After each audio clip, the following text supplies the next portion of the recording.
If you queued up a generic video entitled "Epic Russian Army Fails" before February 2022, you might have expected to find humorous compilations of drunk Russian soldiers playing harmless pranks on one another, mishandling live grenades, or marching comically out of lockstep. To tell the truth, it might not have been all that different from your standard Epic US Army Fails compilation. But times have changed, and since Russia's 2022 full-scale invasion of Ukraine, its military has chalked up an impressive list of tactical, operational, and strategic failures which have attrited their once-feared invasion force beyond comprehension. Cataloging a comprehensive list of these failures is impossible. The YouTube compilation video would rival the length of any Greek tragedy or comedy, depending on your perspective. Still, we have tried to come up with a list of major shortcomings which have had the most significant bearing on the conflict's outcome. Here are 6 major military failures committed by Russia in the war against Ukraine since the 2022 invasion. Number 1. The failure to capitalize on the capture of Hostomel Airport. From the start of its unlawful invasion, Russia's hopes rested on the premise that its armed forces could rapidly encircle Kyiv, decapitate its political leadership, install a pro-Russian regime, and place itself in a strong position for negotiations. The quicker this happened, the less time Russia would afford the West to unite and intervene, and with hindsight, we know this mattered a lot. Ultimately, speed, precision, and grit were the difference between the conflict becoming Russia's version of the Gulf War or Passchendaele with drones. It's no secret that Putin's plan went spectacularly awry. The cornerstone of the invasion was, in fact, the Hostomel Airport, a key military airfield and logistical hub with one of the longest runways in Eastern Europe, just 10 kilometers northwest of Kyiv. The battle for Hostomel lasted less than 36 hours, was the first major battle of the Russo-Ukrainian War, and a decisive event in the war, and was a perfect example of how a tactical setback can snowball into operational stagnation. The plan was simple, conceived as a traditional airfield envelopment and seizure, followed by the insertion of elite airborne battalions in transport planes. Once on the ground, Russia's airborne troops would secure the city, overthrowing, assassinating, or forcing Zelensky's cabinet into exile. Putin truly believed Zelensky's government would capitulate in 3 to 4 days, the first of his many strategic blunders. In this, he severely underestimated Ukrainian resolve. There was plenty of risk in the Hostomel plan. It wasn't a traditional combined arms operation targeting Ukraine's armed forces in the field. It was a political coup de main, a surgical attack which sought to avoid a large, publicly shocking set-piece battle. Ancillary thrusts elsewhere across the country were designed in part to paralyze Ukraine's armed forces and spread them thin, maximizing Russia's chances. Russia had already tried a number of these high-risk, high-reward strategies in the past, with mixed results. It happened in Czechoslovakia in 1968, in Afghanistan in 1979, in Kosovo in 1999, and in Crimea in 2014. According to a group of Western Soviet experts, if anything, the attempt on Hostomel was stereotypical of prior regime change operations, equally reminiscent of their failed attempt to secure Grozny in 1994, when a multi-pronged assault into the heart of the city went badly during the First Chechen War. Russia likes shock and awe, and to achieve regime change, it follows a somewhat predictable blueprint: seize the capital's biggest airport, funnel in elite airborne forces, decapitate the political leadership, and prime the broader operational effort. The crazy thing is that Russia had all sorts of infiltrators in place across Kyiv prior to the attack. For months, saboteurs and spies tasked with enabling the Russian advance into the city went about funneling intelligence back to Moscow, marking landing zones, securing infrastructure, and more. Their efforts achieved little. Incredibly, in the same way many Russian soldiers were surprised that their initial deployment along the border on exercise had transitioned to a complex scheme for a large-scale invasion involving tight timetables and numerous axes of attack, many of Russia's saboteurs were likewise fuzzy on the details of Putin's plan. Fortunately, Ukrainian intelligence and police officers uncovered and arrested most of these infiltrators before the invasion truly had kicked off. On the morning of February 24th, the assault commenced as an aerial convoy of around 34 Mi-8 HIP transport helicopters and dozens of Ka-52 Alligator and older Mi-24 attack helicopters advanced along the infiltration corridor into Kyiv's airspace.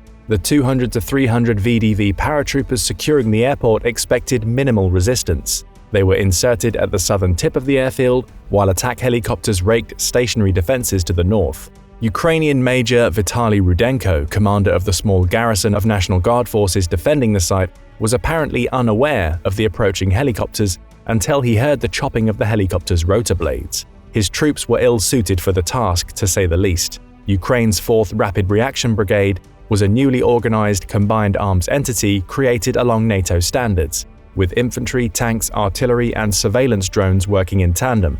The problem for Rudenko was that his superiors had expected the weight of the attack to come in the Donbass and deployed most of the 4th Brigade heavy weapons out east. The 200 men left to defend the airfield were rear echelon forces, most of them new conscripts wielding small arms, a few older Igla manpads, and a towed AA gun.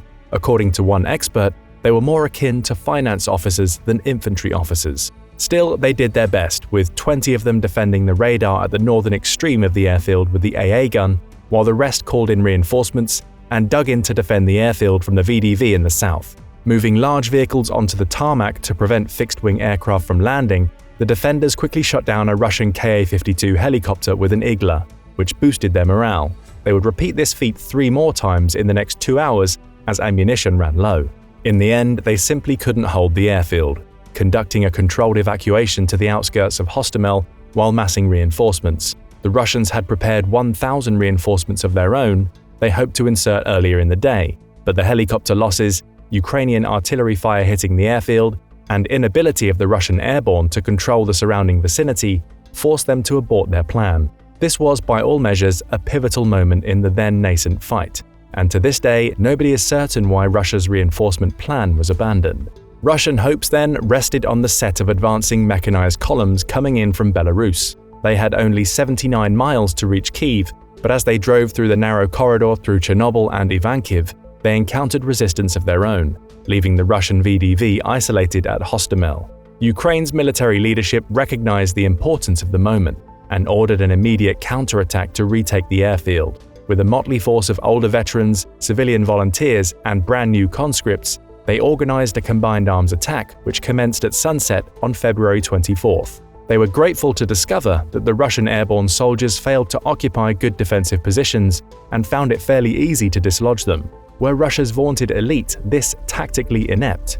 One Ukrainian soldier described engaging the minimally protected Russian forces on the airfield as being like playing a video game, just shooting and knocking them down from our positions outside the airfield. By evening's end, the Ukrainians had sent the Russians airborne into retreat. It would be recaptured the next day, but would never serve as the air bridge Russia needed. Thankfully, delays to the advancing Russian mechanized column from Belarus removed the element of surprise and gave Ukraine breathing space to mount a credible defense of Kyiv. Russia's haphazard attack on Hostomel seemed to have no alternative or viable plan B. There were plenty of weaknesses to exploit on the city's western side during the first week of that war, but Russia was bent on a direct assault from Hostomel into the city center.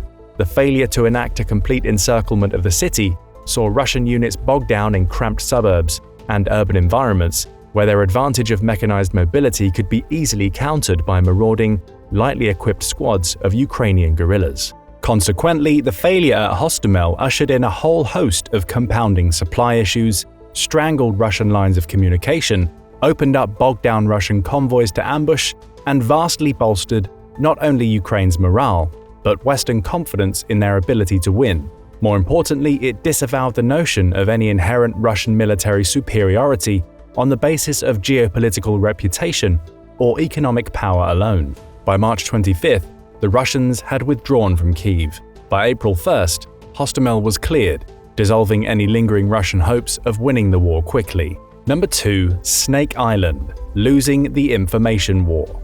There was a lot more happening on the first day of the invasion than the seizure of Hostomel. Out on a rocky outcropping in the Black Sea known as Snake Island, a tiny garrison of 13 Ukrainian defenders were busy gaining international renown when asked by a Russian warship waiting offshore to lay down their weapons and surrender to avoid bloodshed and unnecessary victims, or else suffer immediate bombardment.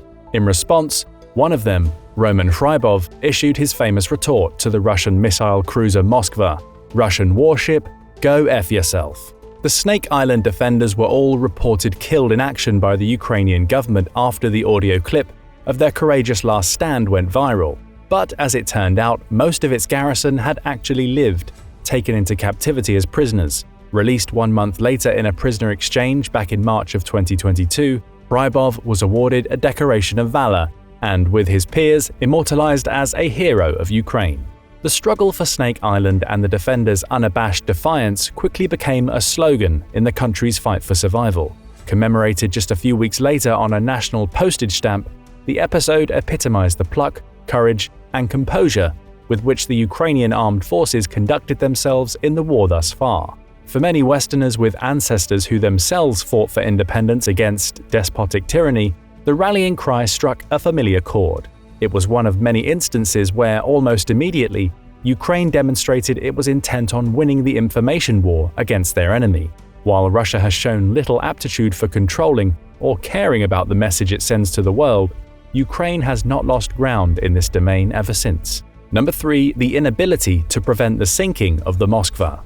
Maybe instead of targeting Snake Island, the Moskva should have picked on someone its own size. Fittingly, our next failure on the list was Russia's inability to prevent the Moskva's sinking, which was, ironically, critically damaged in an attack by Ukrainian anti-ship missiles just a few weeks after its Snake Island run-in, and sank the following day on April 14, 2022. Having received intelligence and targeting data on the Moskva's whereabouts from American intelligence agencies, the Ukrainian Navy planned a strike on the flagship vessel of the Black Sea Fleet, which had, since Soviet times, intervened in conflicts from Georgia to Syria. All it took were 2 R-360 Neptune anti-ship missiles to start a fire large enough to cause the ship's munitions to cook off and explode. The cruiser reportedly sank in stormy seas shortly thereafter, the largest Russian warship to be sunk in wartime since the end of World War II, and the first Russian flagship since Knyaz Suvorov in 1905 during the Russo-Japanese War. Recognizing its dependence on Western support early in the war against Russia revealed Ukraine's penchant for delivering high-profile, if isolated, successes to demonstrate their competence in utilizing the inflow of military assistance.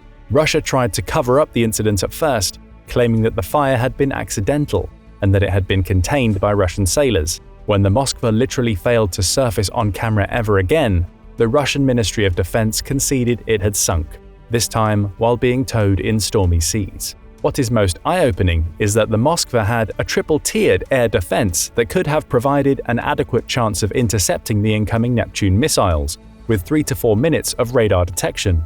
In a variation on a recurring theme, it appeared that the ship's crew failed to activate these systems, including the S-300F and 9K-33 OSA surface-to-air missiles, chaff or decoys, electronic jamming, or the last-ditch AK-630 close-in weapon systems. One Turkish correspondent claimed the snafu implied a lack of crew training for such emergency scenarios.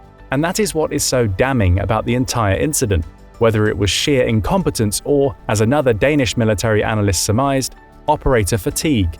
The fact remains that Russian sailors transformed a situation where an expensive vessel, which could have almost assuredly survived several Neptune missile strikes, with some simulations even hinting that it would take at least 7 to guarantee the vessel's sinking, was sunk using only 2.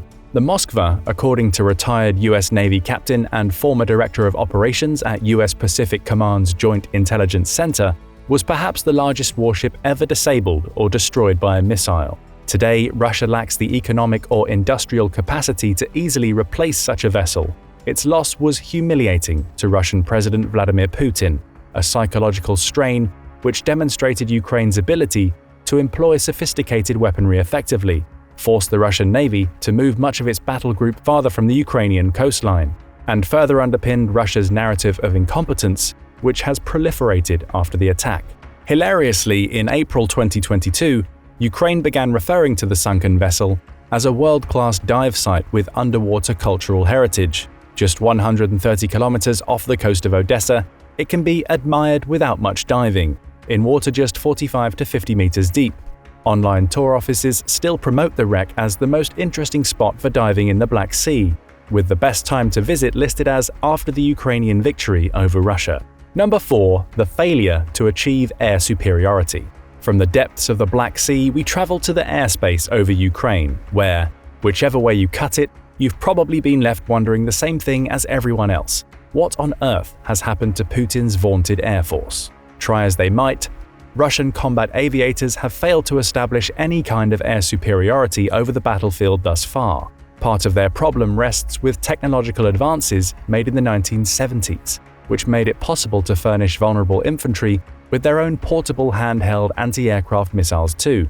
Man-portable air defense systems, or MANPADS, are simple and cost-effective shoulder-fired rockets that lock onto aircraft using infrared homing.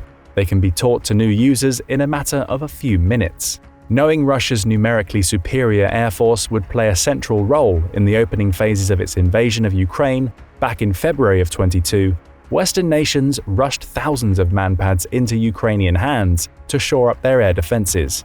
These included American Stinger missiles, surplus Soviet Iglas, and British laser-guided, high-velocity Starstreak systems. The gamble paid off. Cheap MANPADS made it much harder for Russia's air force to establish aerial supremacy, imposing steep, asymmetrical costs on Russian pilots who could no longer safely approach priority targets in Ukrainian airspace. For the price of one 60,000 to 80,000 Igla, Ukrainian soldiers can down a $36 million Su-34 bomber or an $85 million Sukhoi Su-35S fighter. That's real bang for your buck. This has had real repercussions all over the battlefield. Modern combined arms warfare hinges on effective cooperation between all service branches – air, armor, artillery, and infantry. Because Russia has thus far been unable to provide active, continuous air cover for its ground units, tanks, logistics convoys, artillery, and infantry have been repeatedly caught out in the open and destroyed over the course of the war, a spectacle played out almost daily in combat footage littering social media for the entire world to see. This isn't to say Russian aircraft are not present over the battlefield or that Ukraine enjoys its own air superiority. Far from it. Russian aircraft make overflights every single day, but most last only a few seconds, with fighter bombers flying in pairs or groups of 4, ingress to a target area at low altitude, maybe 50 meters or less, and then lob the rockets and bank left or right and return back to base. Rather than hover over the front, far slower helicopters tend to operate similarly as airborne artillery platforms, approaching the contact line, firing their salvos of unguided rockets, and departing as quickly as possible. This has made it even harder for Ukrainian infantry to shoot down Russian aircraft. Constant vigilance is required since little warning is given. Since timing is everything, concealed Ukrainians tend to target slower Su-20 fighter bombers and helicopters like the Mi-8. Hefting an 18-kilogram Igla onto your shoulder while sprinting out into the open, trying to hold it steady to get a lock while the target zips overhead, then launching the missile knowing you're in mortal danger, all within a span of 15 seconds or less. Can you imagine how difficult that must be? The decentralization of air defense made possible by MANPADS like the Stinger has helped limit the effectiveness of Russian air power, but it hasn't blunted it altogether. According to former Staff Sergeant and Green Beret David Bramlett, a combat veteran who recently spent 11 months fighting the Russians in Ukraine, Russia could still turn things around if Western support wavers. Russian air superiority, he argued, would be the worst-case scenario for Ukraine at this point. If Russia can gain air superiority, it's going to be an entirely different battlefield, and the Ukrainians are going to have a very, very hard time of putting up a conventional resistance. Lucky for Ukraine, Russia also has its own incompetence to thank in part for its lack of air superiority. Recently, accidents have taken their toll on Russian aircraft, with 6 crashes alone registered over the span of 2 months in late 2022. The slew of accidents reflects the toll the war has had on Russian aviation writ large. Reflecting on aerial crashes, Michael Bonnet, an engineer and analyst at RAND Corporation, noted that what's interesting is that even aircraft not involved in the Russian invasion are crashing. In an interview with Business Insider, he said that while mechanical failures are expected in aircraft over time, a rapid increase in fleet-wide mechanical failures may indicate that something fundamental has changed. So what has changed? The war has placed immeasurable strain on Russian aviation. Colossal losses early in the conflict contributed to Russia's tendency to adopt more risk-averse tactics, playing a subordinate role to Russia's ground troops, according to Guy Plopsky, an Israeli defense analyst and Russian expert. In just 8 months, Russian combat aviators flew an average 150 sorties a day for a total of 34,000 combat sorties. but the number of sorties has greatly diminished. From an early high of 300 per day, Britain's Ministry of Defense estimates that now Russia probably conducts tens of missions per day. Very few of those sorties actually enter Ukrainian airspace. General wear and tear can be expected in any war, but the immense toll has seriously impacted Russia's pool of 7,500 relatively inexperienced pilots, who are said to receive roughly 100 hours of flight time per year, 1/3 less than their NATO counterparts. The lack of training limits their ability to conduct the type of massive air campaigns Western armies almost take for granted. The lack of qualified pilots is only one part of the problem. Russia also lacks skilled mechanics or the proper tools to make and fix the parts needed to keep Russia's modernized air fleet up to snuff. The fact that the pre-war stockpiles are dilapidated and rapidly diminishing only adds to the problem as the demand for specialized parts and repair tools grows. Russia has tried to mobilize greater amounts of manpower to address the human part of the problem, which, as you can imagine, has its own issues. Just like training pilots, you have to train the repair crews to diagnose and maintain extremely complex computer avionics and technical systems. That is, if you can get them. Herein lies another problem with Russia's Air Force. While mobilization certainly affected the small and medium-sized companies that make aviation parts, the random crashes and accidents began happening prior to mobilization. The shortage of manufacturing tools was already going on, which means Western sanctions may have had a role to play. Russia has been left in an economic and industrial vice by the West, squeezed out of many of its traditional import-export markets, where it has received the critical components it needs to keep its planes airworthy. Ultimately, there's no out-and-out answer as to why Russia has failed to establish air superiority.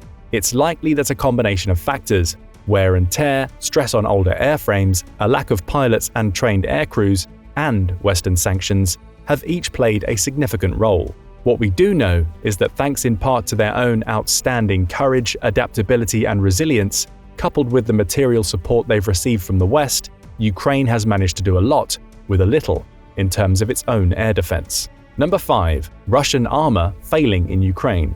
It's been said that the only thing getting more airtime than Russia's ailing air force these days are the airborne turrets of its exploding tanks. Boy, can those things fly.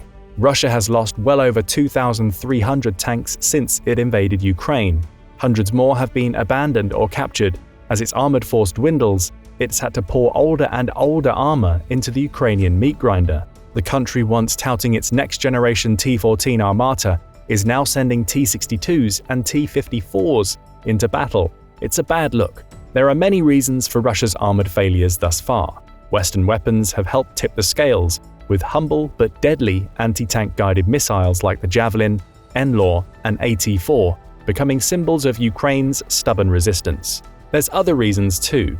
Russia's tactical ineptitude deserves blame.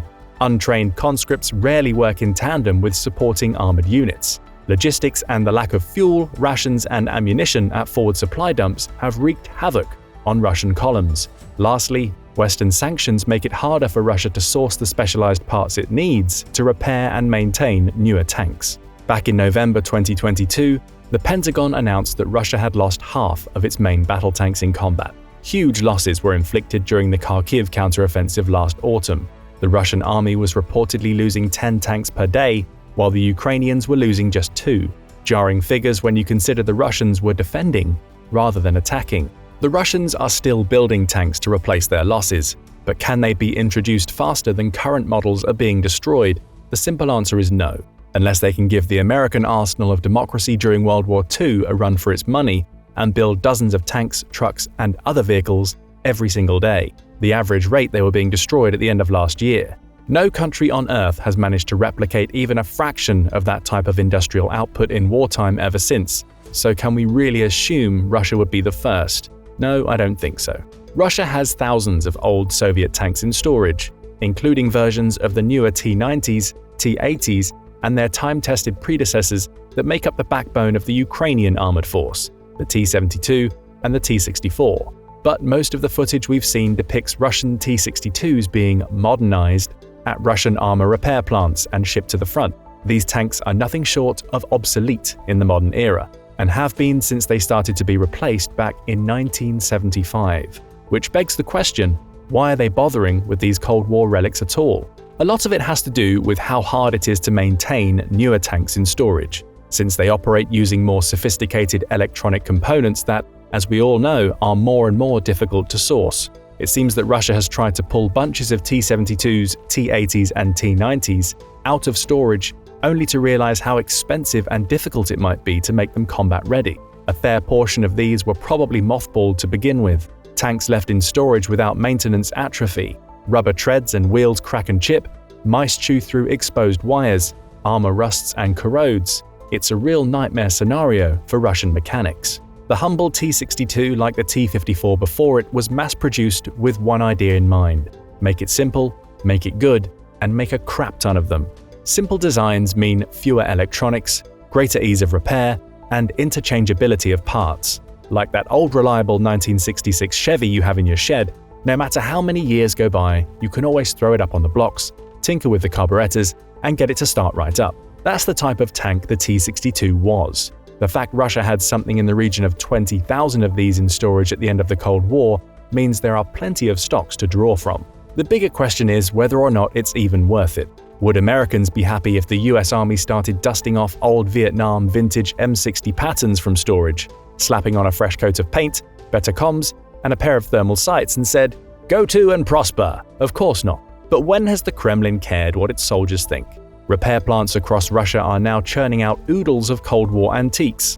Most of these, museums on tracks, culled from deep storage, have not seen combat in decades, if at all, and their maintenance records reflect that. Some are being fitted with new engines, thermal imaging, bulkier armor, new comms, better optics, and cope cages. It probably won't be enough to protect their crews from certain destruction.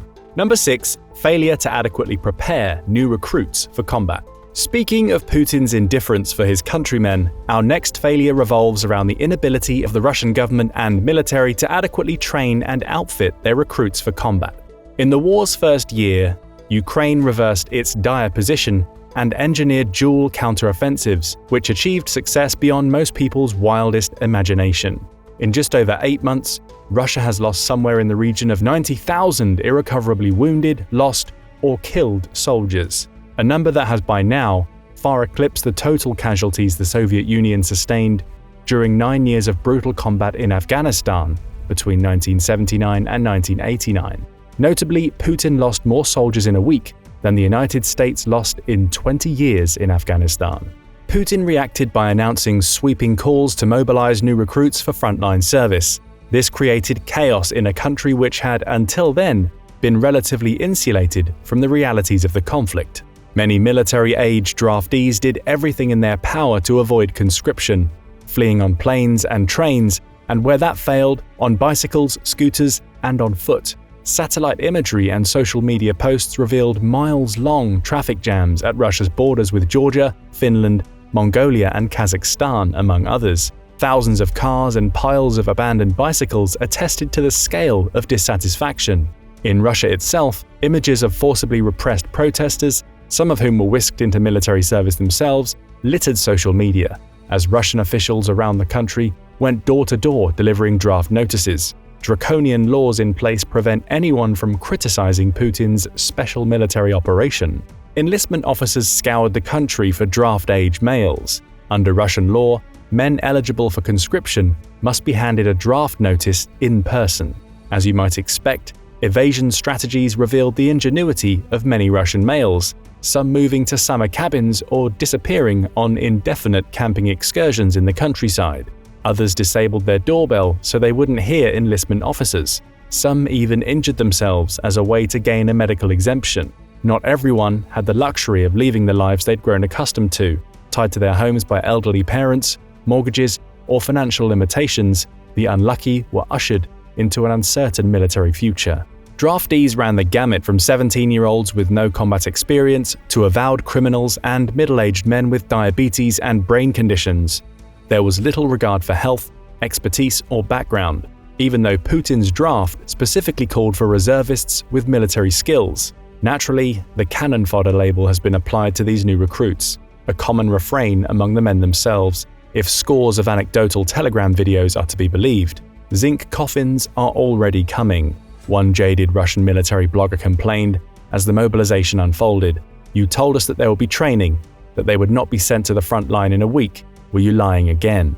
The bottom line is that the mobilization revealed stark structural manpower deficits, which, according to Michael Kaufman, led to problems with recruitment, retention, and rotation. Units which couldn't be rotated were quickly exhausted in combat, which led to the hiring of short-term volunteers, which further exacerbated the retention issues. It was a deadly cycle, one which saw Russian conscripts used up faster than a one-ply roll of toilet paper. Russian conscripts were eventually refused the right to refuse deployment, punishable by fine or a prison sentence. Others expecting to serve for only a few months saw their service in Ukraine extended indefinitely. The bigger red flag was the way these recruits were being trained for combat. In the past, Russian law stipulated that conscripts could not go into battle unless they'd had at least 4 months of training. Russia's own defense ministry website claims that an intensive 4-week combined arms training with a survival course is essential for anyone who signs a contract with the Russian army. The program takes a total of 240 hours and includes shooting, throwing grenades, and a study of military tactics. Today, these standards are not observed. Incredibly, for such a vast mobilization in such a high-stakes war, there seems to be no uniform training regimen in place at all. In fact, reports commonly surface of conscripts being sent to the front mere days after joining the army, raising red flags across the globe. A week of training is nothing for a soldier. It's a direct path to a hospital or a body bag, one independent military analyst told journalists. Another director of a Russian human rights organization said that he'd been regularly approached by parents whose children signed a military contract and ended up in Ukraine just a week later. Another conscript was quoted as saying, "After all the medical checkups, they asked me if I was ready to go to the military base the day after tomorrow. They trained us for 5 days. We waited for another 5 days for a force rotation, and then we went to combat positions." Of the informal training exercises his group conducted while waiting to deploy, he would remark, "Of course, it was not enough. There are grave supply and housing issues. There aren't enough vehicles or munitions to cycle to the rear to train on. Pulling antiquated vehicles and equipment from storage has been one temporary solution, but much of it requires extensive maintenance." As such, reports revealed how conscripts sent to the front had barely held a machine gun or seen a real tank, let alone operate them. Asked about his shooting practice during his 11-day training period before deployment, one conscript said he trained once, with 3 magazines in total. Others practiced marching in street clothes. No machine guns, nothing. No clothes, no shoes. Half of them are hungover, old, at risk. The ambulance should be on duty, the man grimly continued. There was a soldier in our company who didn't know how a machine gun works, so I taught that guy how to disassemble and assemble a machine gun. I wouldn't want to be next to him in battle. How can you fight like that? There were not enough beds or heated houses to accommodate the conscripts when they arrived for training. Russian sources revealed men without sleeping bags or blankets sleeping on hard floors or in streets, many of whom were barely fed, others sick or starving. Consequently, disorderly conduct was common. Shockingly, within a short span, hundreds of thousands of new draftees were deployed to Ukraine. Their presence confirmed the observation that the Russian military currently prioritizes getting personnel to the frontline positions in Ukraine quickly and appears to view the quality of their training as an afterthought. Yes, one could argue that history is in fact on Russia's side. They have thrown countless millions into the meat grinder of war dating back to Napoleon's invasion of Russia in 1812, a trend that continued strong through both world wars and survives well into the 21st century. All Russian battlefield success, it seems, comes only when unfeeling leaders are willing to pay an incredibly steep price, expending men and materiel as cannon fodder until the enemy exhausts himself. Putin should continue at his own peril. Conclusion: there are countless other tactical and systemic issues which, in the interest of time, we'll have to table for a future episode. These include Russia's abject failure to implement a vile deception plan or achieve any form of surprise when it massed in Belarus prior to the invasion, Putin's more recent failure to control his own mercenary subordinates, Russia's inability to protect its own airspace against a growing fleet of cheap Ukrainian drones, the failure to instill operational security, which led to the deaths of dozens of high-ranking generals and officers to artillery, drone, and HIMARS attacks, and Putin's decision to let the war drag on indefinitely, which has only given Ukraine time to iterate and innovate novel military killing techniques, which continue to rain down impressive destructive power on Russian forces. These only scratch the surface. In the meantime, let us know what we missed in the comments, and don't forget to subscribe for more military analysis from military experts. In Russia, in the spring of 2015, flatbed train wagons were spotted carrying unfamiliar armored vehicles. The turrets were carefully wrapped in tarpaulin, clearly intended to prevent a casual observer from gaining much information about the vehicles. On the 9th of May 2015, at Russia's annual Victory Day parade, celebrating the defeat of Nazi Germany in May 1945, the tarpaulin came off, and a handful of these vehicles made their first public appearance. It was a brand new tank system, designated the T-14 Armata, or Weapon Main Battle Tank. It was not an impressive debut. One of the tanks broke down on the parade route and was stranded for 15 minutes until hasty repairs could be made, and it was again able to move off under its own power. But the appearance of the tank caused suppressed ripples of excitement and concern in equal measures amongst Western intelligence communities. What details could be seen suggested a revolutionary new design. The tank commander, braced smartly as he delivered a crisp salute to the watching Russian dignitaries, was not in the turret, but rather in the forward part of the hull. The turret appeared to be uncrewed. The Russian government announced that trials would soon start, and then production would begin. There was talk of producing 120 per year, and that an ultimate production line of 2,300 tanks would replace and upgrade the entire active Russian tank fleet. A, quote, family of Armata vehicles was to include an infantry fighting vehicle, an armored recovery vehicle, and a self-propelled artillery version. This would be a very big deal. But the best part of a decade later, and the T-14 still does not appear to have been produced in any significant numbers. It has not seen any active service, and indeed, its entire future is shrouded in mystery. After the initial fanfare and attention, the T-14s become something of a laughingstock amongst military analysts.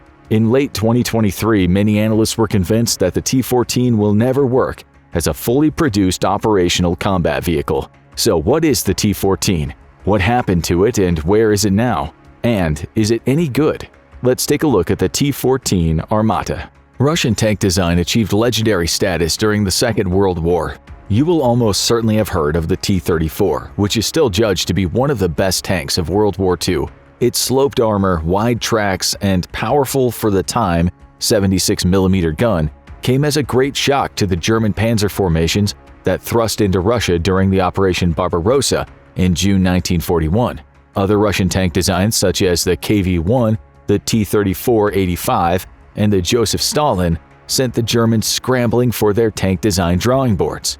During the Cold War, Russian tanks continued to evolve. The T-54-55 series, the T-64 and 72 models, and later the T-80 and T-90. Russian policy was to keep the tanks low to the ground, hard-hitting with a powerful main armament, and available in large numbers. They were rarely as technologically advanced as NATO tanks, but they were largely respected by NATO and Western armies, particularly given the well-understood principle that these tanks would generally be used in massed formations.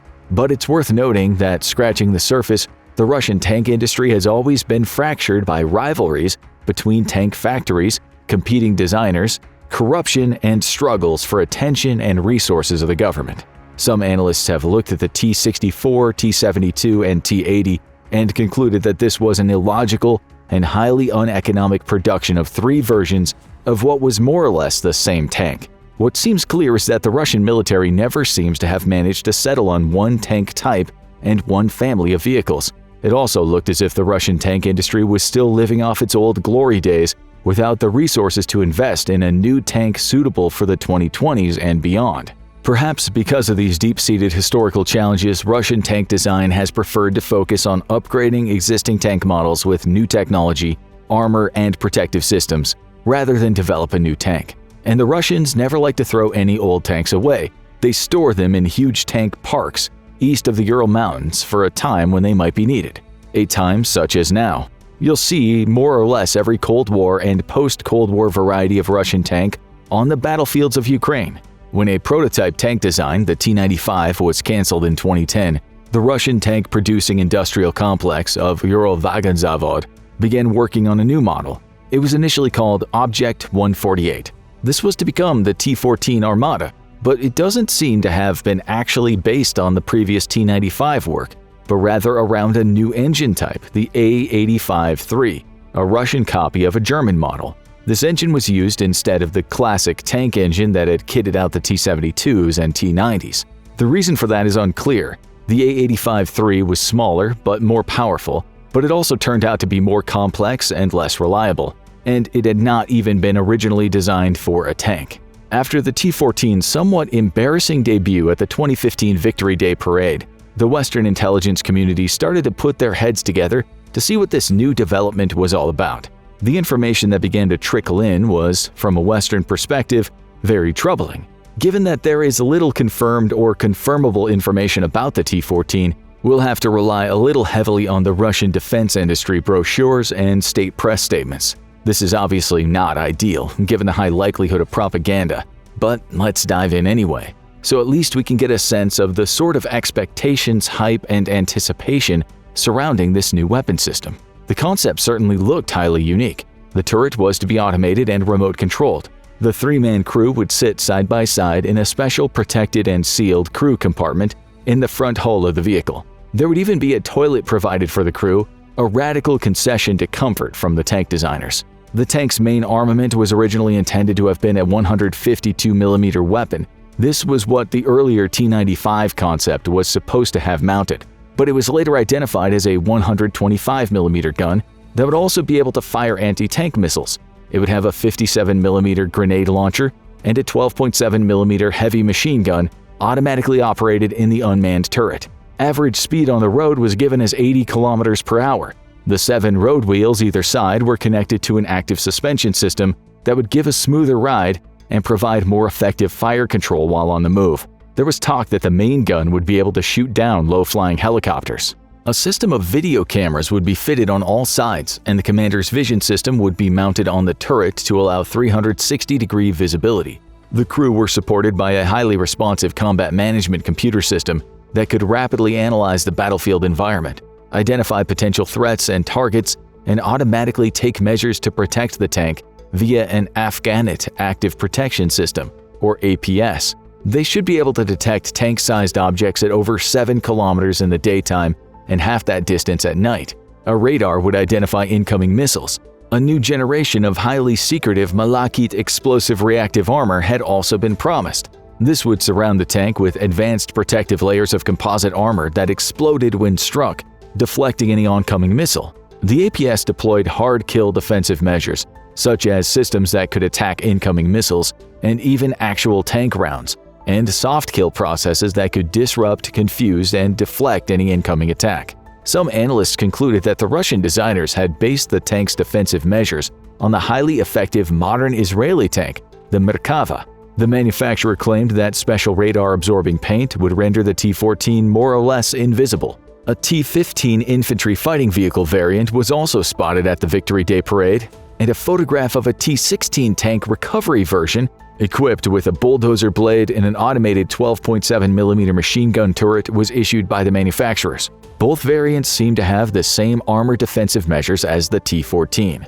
Western intelligence analysts were quick to express concern about the potential of this new vehicle system. The unmanned turret design would afford the vehicle a lighter, faster, lower profile. A leaked United Kingdom Ministry of Defense document showed very real worry about the capabilities of the T-14. In November 2016, the British Daily Telegraph newspaper carried some dramatic quotes from the assessment, calling it a groundbreaking tank and the most revolutionary step change in tank design in the last half-century. A stark question was posed: are we on the cusp of a new technological arms race? There was also grave concern that the West was not also developing any plans for a tank to rival the T-14. At the time, the British and Americans were focused on the challenges of counterinsurgency warfare in the mountains, waterways, and deserts of Afghanistan.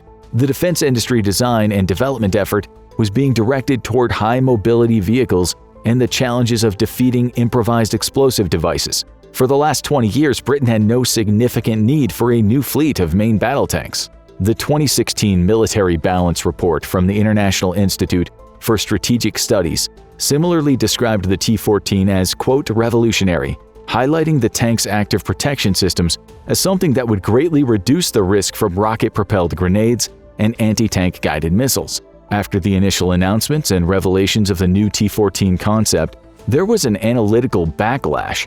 In the absence of any verifiable evidence, Western analysts gradually adopted a more skeptical view of the T-14. U.S. analysis in 2015 was already pointing out that there had been no independent verification or public demonstrations of the claims and capabilities attributed to the T-14, particularly how effective the defense systems would be. The American National Interest Journal, in late 2016, observed that U.S. analysts felt that the capability claims of the T-14 were greatly exaggerated. The practicalities of producing a new high-tech tank were pointed out, starting with the fact that Russia simply did not have the money and resources to produce the tank in any significant numbers.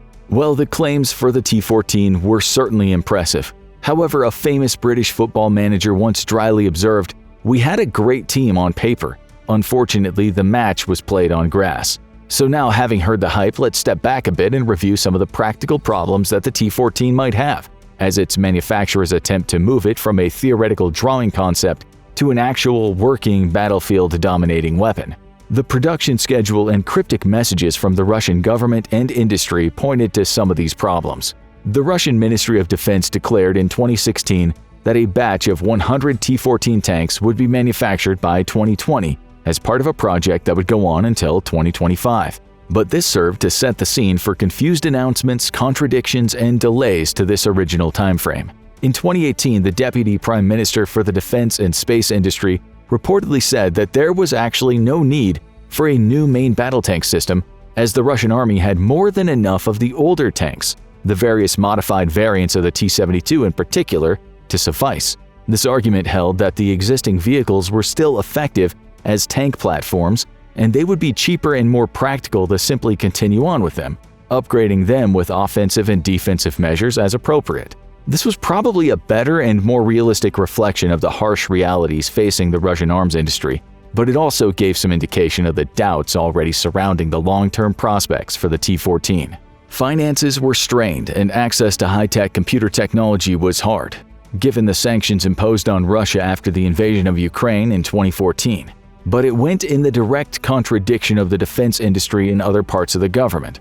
The month after this statement came out, it was reported that a contract had been signed for 32 T-14 tanks and 100 T-15 infantry fighting vehicles.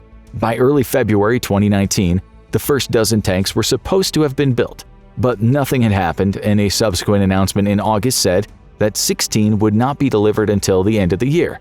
In November, the deadline had slipped further into early 2020. When 2020 rolled around, there was absolutely no evidence that anything like 100 tanks had been produced, even though there was still talk of state trials taking place and even bolder talk about unmanned versions of the T-14.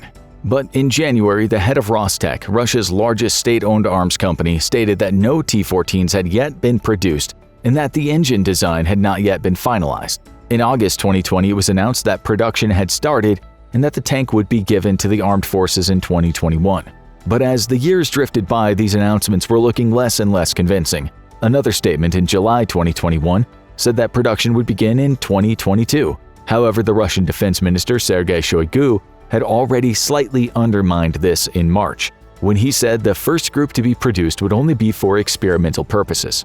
The gap between reality and actuality continued to stretch, with announcements in December 2021 that the ammunition loader for the main armament was being trialed in 2022, and that full serial production would take place, and that 40 T-14s would be delivered after 2023. In the summer of 2022, the Russian army was several months into its invasion of Ukraine. The invasion was not going well. The war in Ukraine exposed many vulnerabilities of the Russian tank fleet. YouTube was awash with dozens of spectacular examples of tanks erupting in brilliant orange balls of flame, with the turrets hurtling skyward. This showed, amongst other things, that the automatic loading concept for the main armament were flawed. Shells were not being adequately protected inside the turret, with disastrous consequences. The tank designers scrambled to identify what lessons the current conflict might reveal for the T-14. The defensive measures attributed to the T-14 seemed designed to protect all sides, but not from above, which is becoming a favorite angle of attack for drones. Based on early experiences of Russian armor in Ukraine, ideas for modifications for the T-14 were drafted. to extend the range of the active protection system, to offer more protection against rocket-propelled grenades and anti-tank guided missiles, and to add better defense against electromagnetic and microwave weapons. In addition, it became clear that minefields were still popular with both sides, requiring new ways of remotely dealing with this threat. This would point to more delays to production. A weapon system that can prove itself effective and reliable on the battlefield can make it a highly attractive sales option for other countries. The Russians have claimed that both the Indians and the Chinese had expressed interest, and perhaps Egypt and Belarus. But it's one thing to be interested, quite another to step up with a multi-million ruble contract. Norinco, China's state-owned defense corporation, has claimed that their own tank, the VT-4, is superior to the T-14. So, here's the big question. Given that the T-14 has been evident at victory parades since 2015, is there any evidence that it's been tested in combat operations? Nearly a decade on. Well, as of today, there's no credible evidence that the T-14 has any real combat experience to point to. Curiously, in 2020, Russian government sources floated the idea that the T-14 had been tested in Syria. This seems highly unlikely even if we remembered that, quote, tested doesn't necessarily mean, quote, combat tested. But the big question mark now is whether the T-14 has seen any service in Ukraine. For propaganda purposes and perhaps even more importantly, achieving the full overseas sales potential, it would be ideal for the Russian army to be able to point to T-14 tanks advancing across the Ukraine steppe, engaging and defeating the Western tanks, such as the German Leopard 2 and the American Abrams, with which the Ukrainian army is being equipped. A photograph of a T-14 posing next to the shattered hull of a decadent Western main battle tank would be the icing on the cake for President Putin. But so far, we've seen very little credible evidence of any T-14s in Ukraine in a serious combat role. Is it reasonable to expect that social media networks, open-source intelligence, and drones would surely have picked up pictures of the T-14 in action by now? The Ukrainians would have reported engaging something as distinctive and interesting as a T-14. Surely. In December 2022, Russian television showed clips of the T-14 undergoing what was described as combat training, and with a commentary that the tank had already been deployed to the combat zone. The size and nature of the combat zone was never clear, nor even if the tank was actually in Ukraine at all. The state-owned Russian press agency Novosti reported in late April 2023 that the T-14 had been used in an indirect fire role against Ukrainian positions. This implies the tank had been lined up behind a hill, forest, or built-up area, out of sight of the enemy and used as a form of artillery. This is not exactly the type of tactic envisaged for a frontline main battle tank. If this reporting is accurate, it suggests the Russians feel their T-14 is not yet ready for a full test in combat, or they're worried it might break down and get captured, or they're simply trying to score a propaganda victory, or all of the above. On the 9th of May 2023, no T-14 tanks appeared at the World War II victory parade. In July 2023, the Russian state-owned news agency TASS briefly noted that the T-14 was being used by Russian forces in southern Ukraine to test and assess the tank's performance. In any case, by the end of August 2023, the Ukrainians had never reported meeting it in battle, and on September 4th, the Russian press reported that the T-14 had been withdrawn from Ukraine. Perhaps the manufacturers simply wanted an "as used in Ukraine" tag and a photo opportunity for the marketing brochure. But interestingly, the report also stated that additional side armor protection had been added to the tank to guard against anti-tank strikes. Clearly, the conflict in Ukraine has been throwing up fundamental development challenges, not least from drones, anti-tank missiles, and long-range artillery for all tanks in armored warfare. And let's just pause a moment. There are many other factors that impact a tank's effectiveness on the battlefield beyond merely the size of the gun and the thickness of the armor. Morale, motivation, and training are crucial.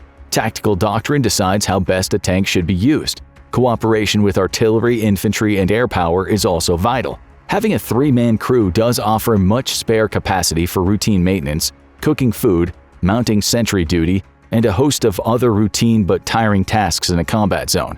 The Russian logistics system is in tatters, reliant on men to lug ammunition around rather than automated loading systems with pallets and machines to take the strain. You could have the best tank in the world on paper, but still see it abandoned because the crew is unwilling to move into the assault, or the tank has shed a track, or because they simply have run out of fuel. But still, the myths and hype persisted. In some elements of the Russian media, there was still seemingly misplaced confidence that the T-14 would be a world beater. An August 2022 article breathlessly reported that by 2030 the T-14 would be so advanced that the crew would be operating their own reconnaissance drones, deploy a 152mm gun, a caliber which, let's not forget, is normally the stuff of heavy artillery, fire thermobaric fuel-air explosives and supersonic rounds, shoot fire-and-forget missiles, and be able to identify enemy targets at ranges of over 6 kilometers. When large-scale Russian land, sea, and air forces plunged into Ukraine in 2022, suddenly the world was witnessing a large-scale conflict that involved major tank actions. The Russian army suffered and continues to suffer extremely high losses to its tank, artillery, airborne, and infantry forces. Numbers of casualties of men and equipment losses remain hard to pin down, but there is a lot of credible reporting to suggest that Russia has lost 250,000 men and between 3,000 to 5,000 armored vehicles. Many analysts were shocked by the scale of Russian tank losses and the ease with which they catastrophically exploded when struck. Some analysts went as far as to predict that the tank was now an obsolete weapon of war and that drones and missiles would now rule the battlefield. This analysis is probably premature, but the rapid evolution of anti-tank technology in Ukraine is causing much pause for thought in terms of tank design. It's likely that Russian tank designers, just like their Western counterparts, will be taking a wholesale head-scratching review of just what it means to be a tank on the battlefields of the 2030s and 2040s. But Russia, still embedded deep in this brutal conflict inside Ukraine, desperately needs tanks now, and not 10 years in the future. They've reportedly lost between 1,500 and 2,000 tanks in battle. They have no significant manufacturing capability to crank out the current tank types, let alone build, test, and mass-produce serious numbers of a brand new, unproven, and technologically complex piece of equipment. Each of the T-14 tanks to date have been lovingly handmade. There's no factory production line standing by, ready to roll out fresh, new, modern armor in the way that the Stalingrad tank works in 1942 were able to churn out T-34 tanks and drive them directly to the front line. And sanctions are greatly impeding the ability of defense manufacturers to access the high-quality, complex electronics that are primarily available in the West. In one crazy example from October 2022, the Swedish press began reporting the mysterious disappearance of traffic speed cameras all over the country. Crucial parts of the cameras were then smuggled into Russia, where the electronic parts could be cannibalized for Russian drones. We shouldn't write off the T-14 entirely just yet. The apparent failure is probably the best word here, of the T-14 development and procurement process could be used as a lesson for the Russian designers. Perhaps the T-14 or aspects of its design might end up as a technology demonstrator for new ideas further downstream, but the current realities make it highly unlikely that the Russian tank industry, suffering from corruption, lack of resources, and limited finances, will be able to conceive, design, and mass-produce a new tank system anytime soon. They'll probably have to stick with updates to older models, the T-72 and T-90 types. The T-90M is probably the most modern Russian tank on the battlefield at present. These upgrades are expensive and difficult enough, and the rapidly changing battlefield environment will make this even more complicated. And who knows, perhaps in 10 years or so, in 2034, a new Russian tank system successor to the T-14 will find itself acquiring the legendary designator of T-34. While it's certainly possible, but think of it this way. With all the long-term flaws in the Russian government and procurement system, corruption, lack of funds, lack of assembly lines, technology sanctions, and so on, perhaps this new T-34 might turn out to be a real turkey. Oh, but you're welcome to buy the T-14 yourself at 1/35th scale, paints and brushes included. At least the plastic production lines seem to be working. But what do you think? In what way is the T-14 radical or ridiculous? Let us know in the comments. And don't forget to subscribe for more military analysis from military experts. Before Russia's invasion of Ukraine, Western observers were wary of its tank force. Russia had the largest tank fleet in the world, with 12,556 units. This number was more than its closest rivals, North Korea and the United States, combined. Meanwhile, Russia's rival Ukraine had only about 1,900 tanks before the war began. The numbers looked hopelessly bad for the Ukrainians. However, numbers aren't everything, and the war in Ukraine proved it. In this video, we'll look at how Russia has lost thousands of tanks in its special military operation how it deceived the world with its number of tanks, and how its tank failures have been systematic in everything from doctrine to design. Russia started the war with disadvantages. Despite its formidable tank fleet on paper, only about 2,600 of Russia's armored units were main battle tanks, defined as a heavily armored tank that is designed to provide direct firepower in head-on combat. For example, the M1 Abrams and its derivatives fit this role for the United States. Other armored vehicles like the M2 Bradley play important parts on the battlefield, but they are not designed to get into direct combat with enemy tanks or heavily fortified positions, so they are not called main battle tanks.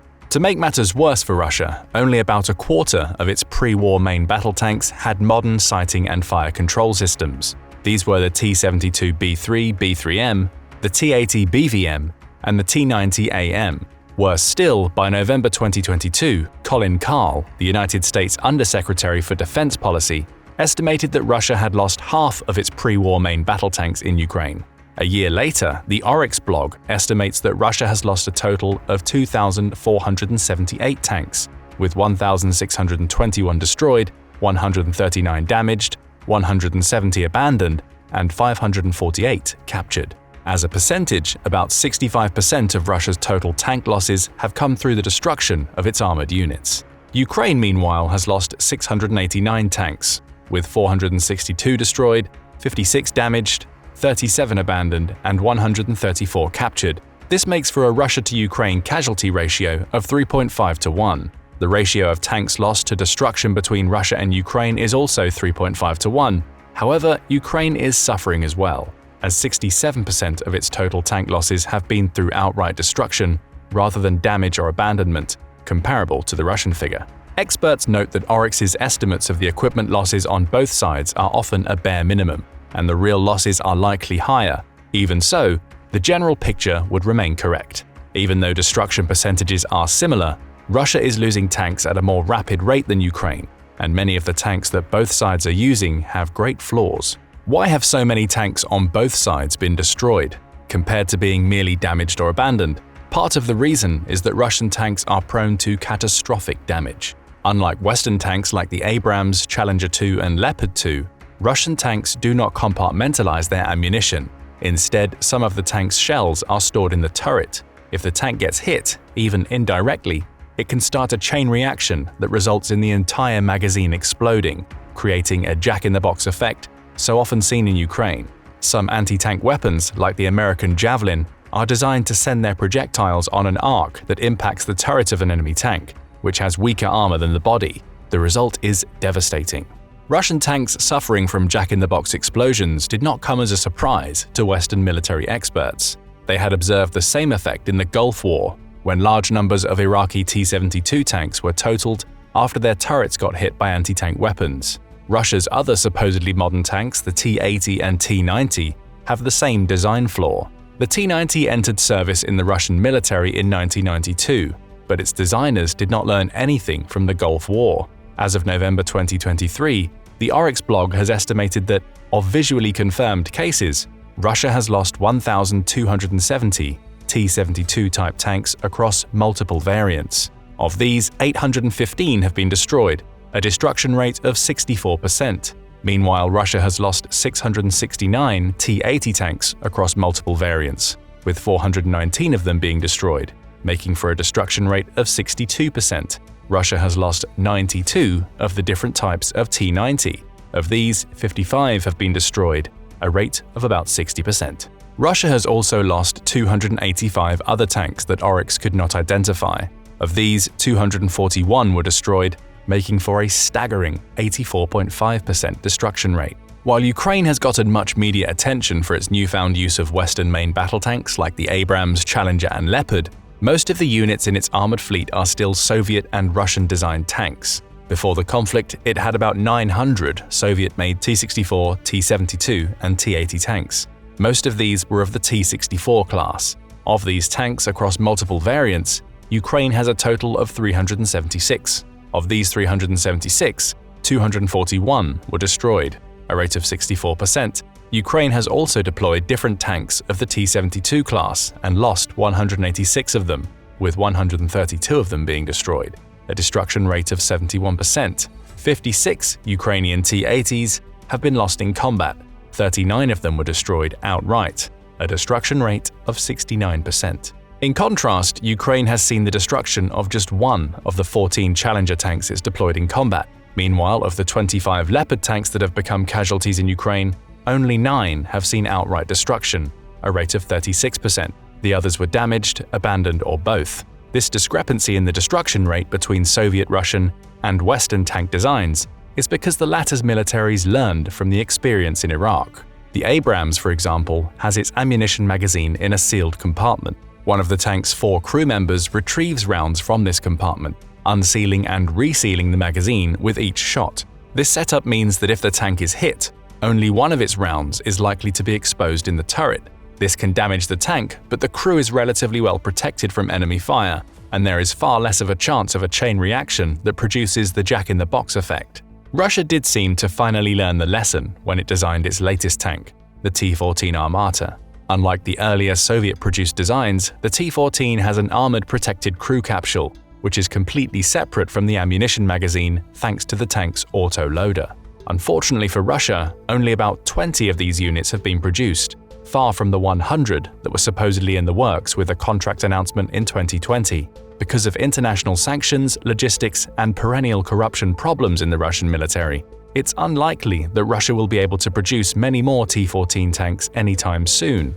Meanwhile, the Armata has never been definitively confirmed as participating in a combat operation in Ukraine. Claims that it has been deployed to the battlefield are likely based on Russian propaganda trying to save face and prevent their country's tank reputation from falling any further. It is likely that the Russian military fears losing the few Armata tanks it's been able to produce. For Russia, the lack of the T-14 Armata also means that it lacks a truly modern main battle tank. Even Russia's supposedly most advanced tank that it can produce in large enough numbers, the T-90, is still based on the T-72, a model which saw its genesis in the late 1960s. Aside from their superior survivability designs, one of the reasons that relatively few of the Western main battle tanks deployed in Ukraine have been destroyed is because their Russian opponents lack the firepower to threaten them. The T-14 Armata was developed with an improved 2A82IM 125mm cannon, which Western military experts conceded was a significant improvement over the guns on the T-72, T-80 and T-90, despite the Armata's other problems. However, this weapon is not backward compatible with Russia's traditional tanks because the breech block does not fit, meaning that the Kremlin cannot deploy it to Ukraine. If the Russians could find a way to field this weapon, the casualty ratio between Ukrainian and Russian tanks might not be so lopsided, but like in many other matters, Russia's poor preparedness for the conflict meant that this problem was overlooked. Additionally, Russia's tank guns have limited mobility. The T-90, for example, can only raise its gun to an arc of 14 degrees or lower it to an arc of 6. In contrast, the Abrams can raise its gun by 20 degrees or lower it by 9. This gives the Abrams greater range than its Russian competitor. The lack of mobility for Russian tank guns also makes them vulnerable in urban combat, contributing to Russian tank losses in Ukraine just as it did in Chechnya. So Russia began the war in Ukraine with a largely outdated series of tanks with design problems that made them prone to catastrophic destruction and ensured that they would lack range and firepower. Because Ukraine started the war with the same kind of outdated tanks, it suffered an armor destruction ratio comparable to its Russian adversary.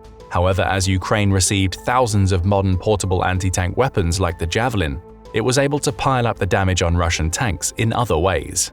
Russia's staggering losses of its more modern tanks like the T-72, T-80 and T-90 have forced it to dig deeper into its tank fleet and break older models out of storage. The older tanks include the T-64 models that Ukraine has been using, which were designed in the early 1960s. Russia has also used the T-62 tank, the T-64's predecessor, which saw its origins in the 1950s, and even in some cases the T-54-55, which had its genesis in the 1940s as a successor to the legendary World War II-era T-34.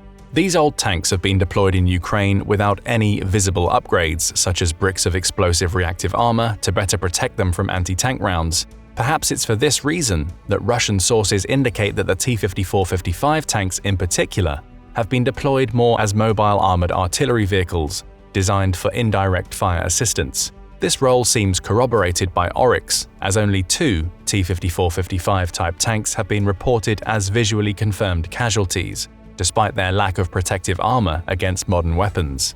One of the tanks was destroyed and the other damaged. Russian sources reported in May 2023 that the T-54-55 has been deployed to Ukraine at the company level. Like other tanks in Ukraine, T-54-55 models have been spotted with cope cages as an ad hoc method to protect against drones and anti-tank missiles. Russia originally wanted the T-62 and its variants in the indirect role that the T-54-55 has been deployed in, but the huge losses of T-72 tanks have forced it to usher in this old tank and the T-64 into frontline direct combat in larger numbers, putting it in the same position as its enemy Ukraine was at the start of the war. According to Oryx, Russia has lost 85 T-62 tanks across its multiple variants, 35 of which have been destroyed, a rate of about 41%. Meanwhile, Russia has lost 78 T-64 tanks, 60 of which have been destroyed, making for a much higher destruction rate of about 77%. The destruction of so many Russian tanks in Ukraine has led to a peculiar phenomenon.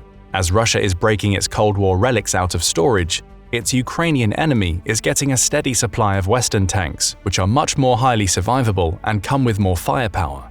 For example, as damaged Leopard tanks get repaired, more could be coming from Europe in 2024. Germany has pledged that an additional 14 Leopard tanks will be delivered in early 2024 to replace the ones Ukraine has lost. Meanwhile, in November 2023, Germany and Switzerland made a deal to send even more Leopard tanks to Ukraine, adding to the latter's fleet, according to a report by David Axe in Forbes. In the late 1980s, Switzerland bought 380 PZ-87 tanks, which are variants of the Leopard 2A4. While Switzerland upgraded some of these tanks in the 2010s, it put 96 unmodified tanks in storage.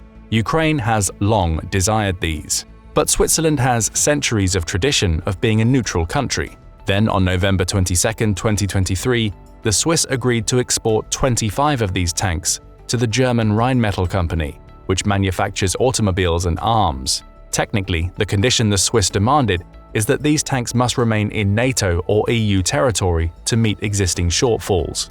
However, there is a loophole that the Swiss gave a wink and a nod to.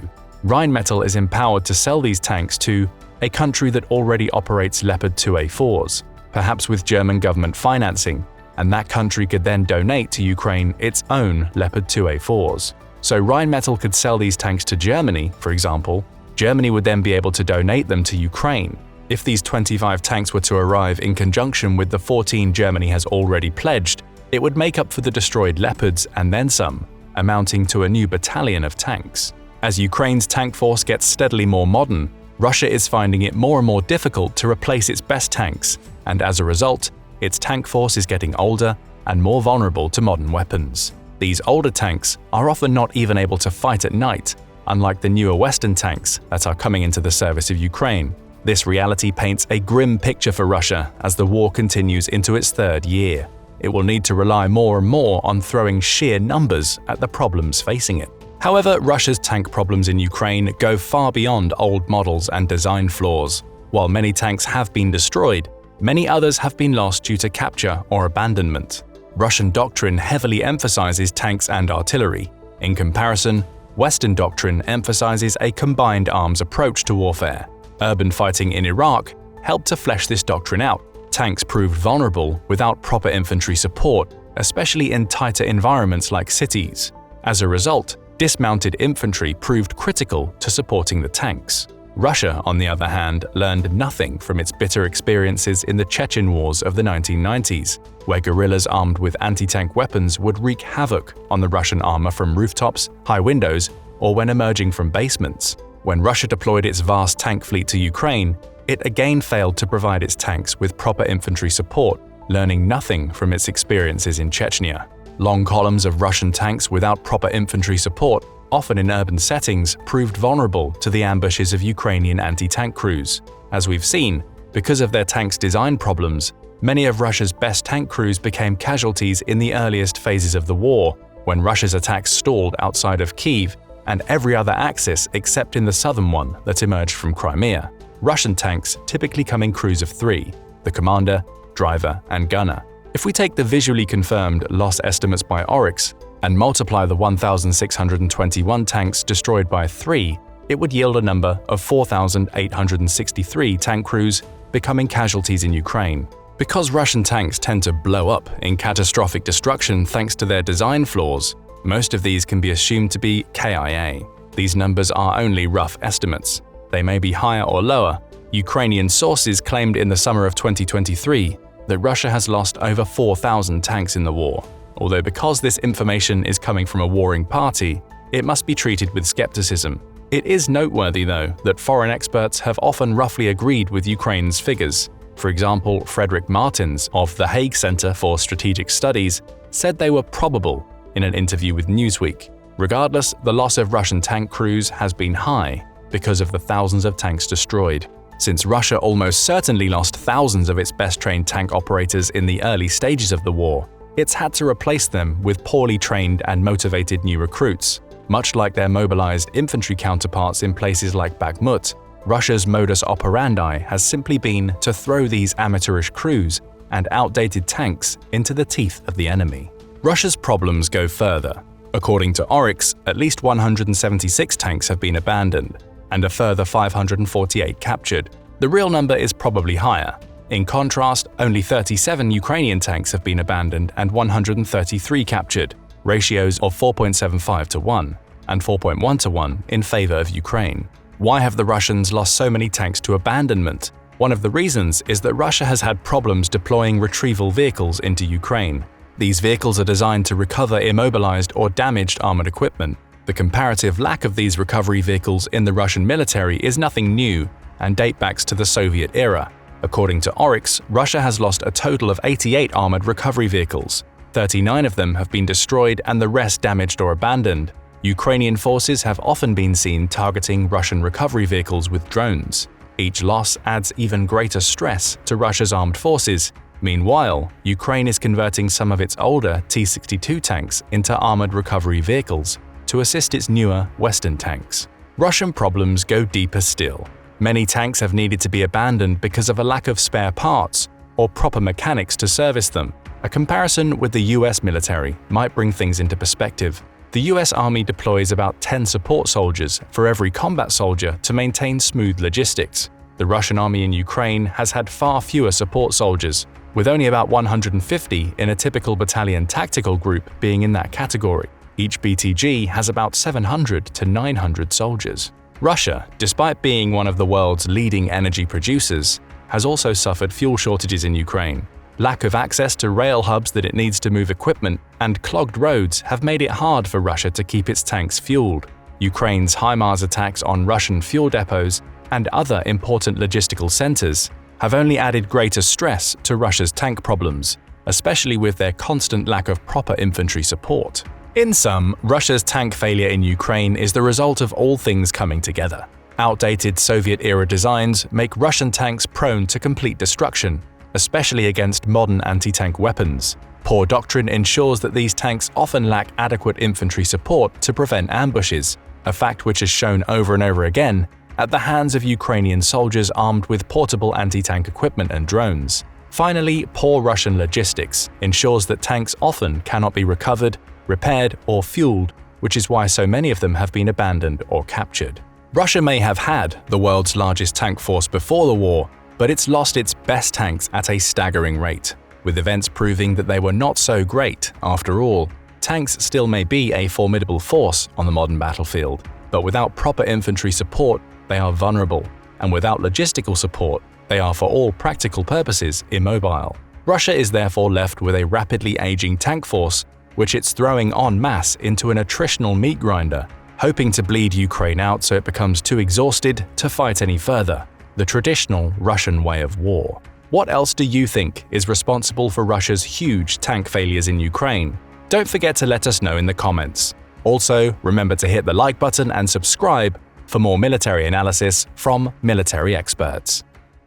Ever since the start of Russia's invasion of Ukraine, low morale has proven to be a big problem for Vladimir Putin's armies. It's such a problem that the commander of Russia's 58th Combined Arms Army, Major General Ivan Ivanovich Popov, was dismissed from his post for pointing it out in July 2023. Poor logistics, command structure, insufficient troop rotation, and a war seemingly without end have plagued Russia's armies since the war began, and given Russian soldiers little relief from the stressful demands of the battlefield. The morale problem has gotten so bad that there are now reports of Russia's soldiers suffering from a widespread mental health crisis. However, Ukrainian troops, despite their higher morale, are also suffering from severe mental stress. In this video, we will look at the contributors to the low morale of Russian forces in Ukraine, how Ukrainian forces are also suffering, and what it could mean for the war as it moves into its third year. Since ancient times, morale has been one of the most important components of warfare. In The Art of War, Sun Tzu mentioned that the moral law causes the people to be in complete accord with their ruler, so that they will follow him regardless of their lives, undismayed by any danger. It was the first of 7 factors by which he claimed he could predict victory or defeat. Napoleon also famously mentioned morale's importance in warfare, noting that it was much more important in determining the outcome of a conflict than the physical factors on the battlefield. Perhaps the most famous example of the importance of morale occurred in the 100 Years' War between England and France. In 1429, the French cause looked lost and the victory of the English inevitable. But the sudden arrival of Joan of Arc, who lifted the siege of Orleans in a few weeks, completely reversed the situation. French forces believed in themselves again, and within months had gained an advantage in the war that they would not lose from that point forward. Such is the power of morale in warfare. It's proven to be no different in Ukraine. From the start, Ukrainian forces have had better morale than their Russian adversaries. This was another major shock that experts did not expect when the invasion began. If Russia was good at one thing before the war, it was propaganda. Many international observers feared its large and supposedly modern military. By consensus, the Russian armed forces were considered the world's second most capable.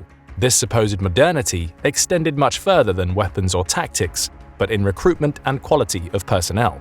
Just before its collapse in 1991, the Soviet Union had an active army of about 3.5 million men. However, while this fighting force may have had mass, it was also unwieldy. It was largely composed of conscripted soldiers and lacked experienced, non-commissioned officers. The end of the Soviet Union brought changes to the Russian military. It shrank to about 35% of the size of the former Soviet armed forces. However, the reduction in size supposedly came with an upgrade in quality. The Russian army moved away from conscript forces and toward regular, professional soldiers. Russia's forces were also organized into more compact units, with fighting in Ukraine in 2014 and Syria from 2015 being done mostly at the company level. The reorganization and professionalization of the post-Soviet army should have produced units of veteran troops with experience fighting together, increasing their morale. This supposedly fearsome fighting force was bearing down on Ukraine, a country which was already divided along ethnic and linguistic lines,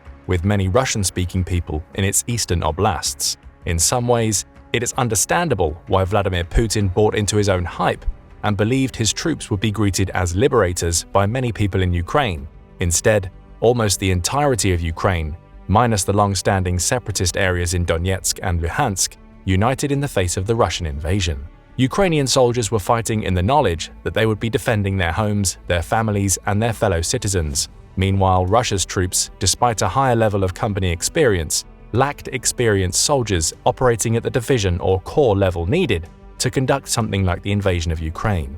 To further complicate matters, Russia's armed forces are a polyglot grouping, and different units are set up to confront different threats. Russia is the world's largest country by land area and spans 11 time zones. Troops in the west are trained to guard against NATO, while troops in the east guard a vast wilderness and the Chinese border. Integrating these diverse forces into a cohesive whole has proven challenging. Further complicating matters has been the integration of forces from Russia's National Guard, the separatist Donetsk and Luhansk areas, and, until the summer of 2023, Wagner mercenaries. Even riot police, which are not trained for combat, have been deployed to the front in Ukraine. These diverse units have often been trained on different equipment as well, making integration even more difficult. These problems are not unlike those faced by many vast empires in history, which have tried to invade a smaller neighbor. In these conflicts, the large heterogeneous empire can struggle to cohesively manage its forces, with soldiers that struggle to figure out their reason for being deployed to the war, Meanwhile, the smaller state with more compact and cohesive forces often see its troops fight with more determination. We've seen this play out in Ukraine. However, this age-old dynamic is far from the only reason why Russia has experienced widespread morale problems. Inadequate training and equipment also play a big part. Russia has even had a problem supplying its troops with food. Early in the war, the New York Times reported that Russian troops were carrying rations that had expired in 2002. Russian troops were often short of fuel as well, which was one of the reasons why a 64-kilometer-long convoy stalled at the Kyiv front in March 2022. Russian forces often sabotaged their own vehicles so that they would not need to fight. Ukrainian soldiers took advantage of this and inflicted heavy casualties on the invaders, reducing morale even further. Russian soldiers have had difficulty communicating with their families back home, which puts added stress on the home front's morale. In those early days, reports swirled of grandmothers, mothers, sisters, wives, and girlfriends not even realizing that their loved ones were in Ukraine until the war started. Once the war began, the Kremlin began a new wave of censorship, making communications between home and the front lines even more difficult. New laws passed since the war began have been increasingly repressive, and almost 20,000 people were detained for demonstrating against the war by the end of 2022. 45% of the detainees were women seeking answers about the fate of their loved ones. In the early days of the war, morale problems extended to some of the units that had fought in Ukraine and rotated out. A report for The Guardian covered one unit once stationed in the Russian Far East prior to the war, which had seen action in the Battle of Kyiv. Soldiers from this unit refused to be deployed back into Ukraine from their base in Belgorod. These soldiers had a loophole to exploit. Because the war in Ukraine is not classified as a war in Russia, but rather a special military operation, these soldiers on Russian territory could not be punished with prison time. Loopholes also extended to compensation for wounded soldiers. According to The Guardian's report, one wounded junior sergeant was supposed to be given a pension of about $3,100. His superiors argued that because he was injured in a Ukrainian attack on Russian border territory and not in Ukraine itself, he was not entitled to the pension. These administrative issues have taken their toll on Russian morale since the start of the war. Russian morale problems in Ukraine magnified in the summer and autumn of 2022. At this time, Ukrainian forces were beating the invaders back in their successful offensives in Kharkiv and Kherson oblasts. Ukrainian units were making rapid gains, and Russian forces were routed across thousands of square kilometers of territory. As early as July of that year, British defense officials were reporting cases of entire Russian units refusing to fight, with armed standoffs between soldiers and their officers. Heavy casualties were reported as one of the contributors to the morale problem, a contributor which intensified in the face of Ukraine's successful northern and southern campaigns. British officials noted at the time that many of the Russian soldiers did not understand their reason for being in Ukraine. To cope with the collapsing morale at the front and to mitigate the shortage of manpower in Ukraine, Vladimir Putin announced a wave of mobilization in October 2022. 300,000 troops were called to the ranks. The first result that this order had was to prompt a mass exodus. Hundreds of thousands of Russian men, often among the country's more highly educated, fled the country to avoid military service. IT specialists and artists were among those who left Russia in disproportionately high numbers. The men avoiding conscription fled to border countries, even including Mongolia. In response, Putin presented a bold face to the public, saying that it was a good thing that traitors were leaving the country. He described the phenomenon as self-cleansing. Putin also allowed thousands of prisoners to be recruited into the Wagner Group, and later Russia's regular army, from Russian prisons as a way to make up for the manpower shortfall. However, the arrival of both these new types of soldier only made Russia's morale problem worse. These soldiers were often mistreated, used as cannon fodder, and not given proper care. When speaking to CNN, one of the convict soldiers mentioned that he and his comrades had injuries which were not being operated on. The convict soldier said that things were so bad that people were walking around the hospital with shrapnel stuck in their legs. One convict soldier, who recorded an audio message released by CNN, claimed that the Russian military wanted him and his comrades to die. The soldiers in the regular Russian army have often mistreated the convicts and mobilized soldiers in other ways, stealing their belongings and forcing them to fight at the front of the line so they will be the ones to become casualties first. The treatment of the mobilized and prisoner soldiers dovetailed with the contribution of logistical problems to poor morale. Corrupt Russian logistics officers have long had a habit of acquiring and selling military gear for their private profit. This culture of corruption has contributed to the equipment and morale problems seen in the Russian ranks. For example, Russian logistics officers have often sold off whole or partial body armor sets, often leaving the soldiers in Ukraine without proper body armor. Once the ill-prepared conscripts were called up toward the end of 22, the situation at the front got so bad that soldiers were complaining that they had been issued the airsoft version of the Ratnik body armor. Insufficient body armor is one of the reasons why Russia has suffered hundreds of thousands of casualties in Ukraine. Morale in the Russian High Command also started to deteriorate in late 2022 and early 2023.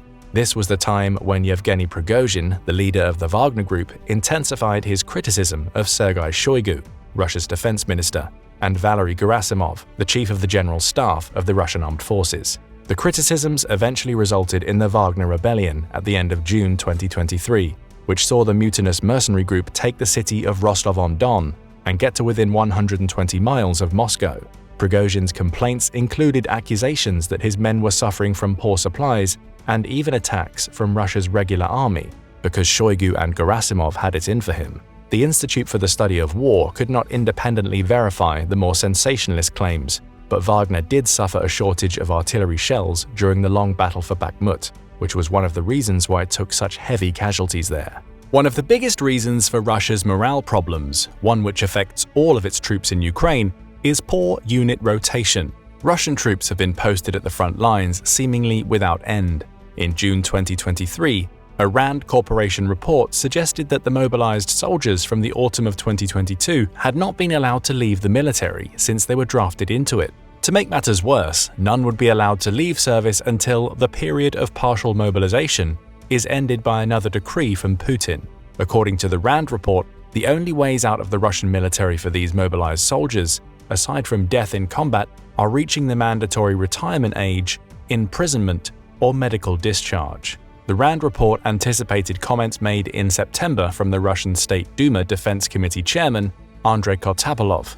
He stated that the mobilized soldiers would stay in combat zones in Ukraine until the special military operation was complete. In recent campaigning in Zaporizhia Oblast, Ukrainian sources reported that Russian troops fighting near Robotyne were doing so without rotation or reinforcements. Many of these troops had been on the front lines since Ukraine started its offensive operations in Zaporizhia in June. Russian military bloggers frequently complained about extended stays on the front line, and the Institute for the Study of War also assessed that troops in the area had been fighting without rotation or reinforcement since the start of the campaign. The lack of rotation in the war is not new. Ukrainian troops have suffered too.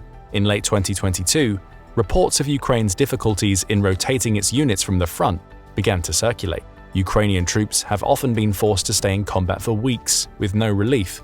Despite the high motivation of Ukraine's troops, psychologists pointed out that combat capability could only be maintained for 40 days. From then on, the ability to make decisions will decrease due to combat fatigue, according to these experts. However, Ukrainian troops pointed out that they had spent over 90 days on the front line without rotation.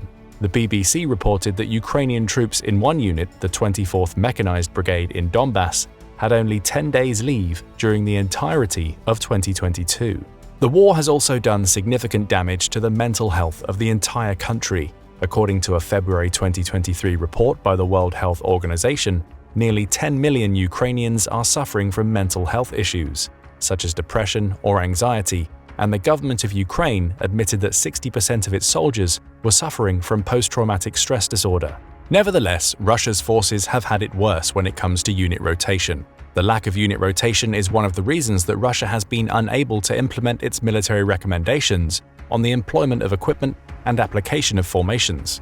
This assessment by the Royal United Services Institute may explain why Russia has taken disproportionate casualties in Zaporizhia. In July, the Institute for the Study of War mentioned that Russian defenses in that area, despite being extensive, were also brittle.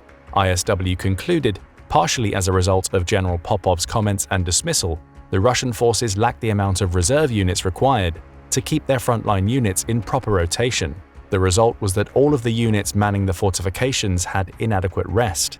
These reports were strengthened by the later fighting at Robotyne, where exhausted Russian forces struggled to halt the advance of Ukrainian units, which have now breached the first and second lines of their enemy's formidable defensive network in Zaporizhia. The reports suggest that if Russia's defensive lines had not been as extensive, Ukrainian forces would have made even more rapid gains. Ukraine's troops have taken some psychological blows as a result of their unrelenting deployment, but Russian forces have reportedly been suffering from a full-blown, widespread mental health crisis. In commentary on the Times Radio, retired Major General Clip Chapman noted that historically, a person can fight for a maximum between 70 and 100 days at a time before they wind up in a catatonic state. Such mental exhaustion is why rotating units and allowing soldiers to rest is critical for the ability of a fighting force to remain effective through the conflict. Chapman said that this has been a problem, particularly for the Russians. He was commenting on British intelligence reports about the mental state of Russian forces. In October 2023, the United Kingdom's Ministry of Defense released intelligence from December 2022, showing that 100,000 Russian military personnel were suffering from post-traumatic stress disorder, according to that country's own psychologists. The failure to provide adequate rotation and rest from battle contributed greatly to this problem. The UK MOD's report also mentioned that Russian doctors are looking the other way, sending soldiers who are unfit to fight back to the front. These reports would dovetail with the lack of adequate medical care given to the soldiers recruited from Russian prisons. But the UK MOD's report assessed that mental health services were just as bad as the physical ones. These circumstances suggest that medical discharges of any kind in the Russian military are rare. Substance abuse problems have been reported among Russian troops. Drug-related cases have been increasing in Russia's military courts. This phenomenon came partially because of the wave of mobilization, which did not properly screen those called to the colors for drug addiction. Sources in the Russian military have reported that soldiers who have had the fortune of leaving the front line for rest have found it easy to buy drugs in cities like Donetsk, which has long been under the control of Russia or pro-Russian separatists. Soldiers who have managed to return to the Russian homeland have also been reportedly using drugs at elevated rates. According to official Russian statistics, the use of synthetic amphetamines like methadone, called salt in Russia, has been on the rise. Criminal cases related to this drug have also been on the rise in multiple regions in Russia, including Moscow. Most of the cases are trafficking related. The report on the subject from Radio Free Europe cautioned that it would take a year or two before a drug crisis in the Russian ranks can be confirmed, but public health specialists who spoke with the organization anonymously were concerned about what they were seeing. One doctor in the Rostov area said in the report, "The Defense Ministry has a whole department for psychological rehabilitation, but no real work for the large-scale treatment of post-traumatic stress disorder is being done. When a person sees all the horrors and filth of war, limbs ripped off, open wounds, death, a lot of them will try to mute them with drink and drugs. Otherwise, they would just go mad." Russia's lack of adequate unit rotation, poor supplies, censorship of communication, and corrupt officers might be forcing soldiers to deal with their mental health problems in another way. Mental health crises in armies is a phenomenon as old as war itself, but Russia's command structure and lack of clear reasons for fighting in Ukraine have exacerbated this issue, even as its Ukrainian enemy is also suffering severely. As the war drags on into its third year with still no end in sight, Russian morale problems may prove an X factor that grows in importance as Ukraine seeks victory, albeit on a slow and painful road. It would not be the first time in Russian history that a collapse in morale on the battlefield or the home front proves a decisive factor in one of its conflicts. But will history repeat itself? What do you think about the state of morale in both the Russian and Ukrainian armies? Don't forget to let us know in the comments section. Also remember to hit the like button and subscribe for more military analysis from military experts. How incompetent can Putin get? Since the war in Ukraine started, he's been losing tanks by the dozens on a daily level. His military has been unable to deliver powerful air and artillery strikes or apply modern military tactics and strategies, and the list doesn't stop there. When Russia launched its full-scale invasion of Ukraine, the world's attention was naturally riveted on the land war. There, Russia's poor command structure and logistical incompetence became apparent within the first week, with the attack on Kyiv stalling. Since then, Russia has been forced to take hundreds of thousands of casualties in a war of attrition that has raged for 20 months and counting. However, Russia's incompetence has extended to the seas as well. In the build-up to the conflict and early stages of the war, military observers feared that Russia would quickly take control of the seas and stage an amphibious attack on Odessa. Ukraine's third largest city. If Russia took Odessa, it would essentially cut Ukraine off from the Black Sea entirely and leave it a poor, landlocked rump state. Such fears proved unfounded. A landing near Odessa never came. Instead, the biggest stories involving Russia's navy in this war have been of its numerous humiliations. What happened? Today, Russia has essentially ceded control of the western Black Sea and is increasingly not even safe within its haven in Crimea. But why has the Russian navy proven so ineffective in the war? To be as fair as we can to Russia, it is and always has been in a bad geostrategic position with regards to the sea. Ever since the days of Peter the Great, Russia has aspired to be a sea power. However, geography makes this difficult to do, as its ports are either contained within choke points, freeze over in the winter, or both. The quest for improved access to the sea has been a vital objective for Russia's foreign policy since the early 18th century, and Russia has never quite been able to achieve this goal. Even at the height of its power during the Soviet Union, unrestricted access to the sea was an objective that still eluded Moscow. In this light, it is understandable why Russia places such a high strategic importance on Crimea, and why it was willing to use military force to secure it. It is one of Russia's few warm water ports. Unfortunately for the Russians, there's a problem. The Turks command the transit points between the Black and Mediterranean seas through their control of the Bosporus and Dardanelles. This control was formalized through the 1936 Montreux Convention regarding the regime of the Straits. The convention allows complete freedom of transit for the commercial vessels of any country through these straits during peacetime. In times of war, however, Turkey, if it is not a party to the conflict, can close the straits to transiting ships unless they are returning to their bases. 3 days after Russia invaded Ukraine, Turkey invoked the Montreux Convention's wartime provisions for the first time, refusing Russian naval vessels in the Mediterranean access to the Black Sea. For example, at the end of November 2022, 2 Russian warships left the Mediterranean through the Suez Canal after 9 months of idling after Turkey forbid them from transiting through the Dardanelles and Bosporus to the Black Sea. The effect of the Montreux Convention has been to cut off Russia's ability to reinforce its Black Sea fleet. For Ukraine, this was a significant piece of diplomatic aid. It immediately made Russian naval officers more cautious, knowing that every ship in the fleet was precious.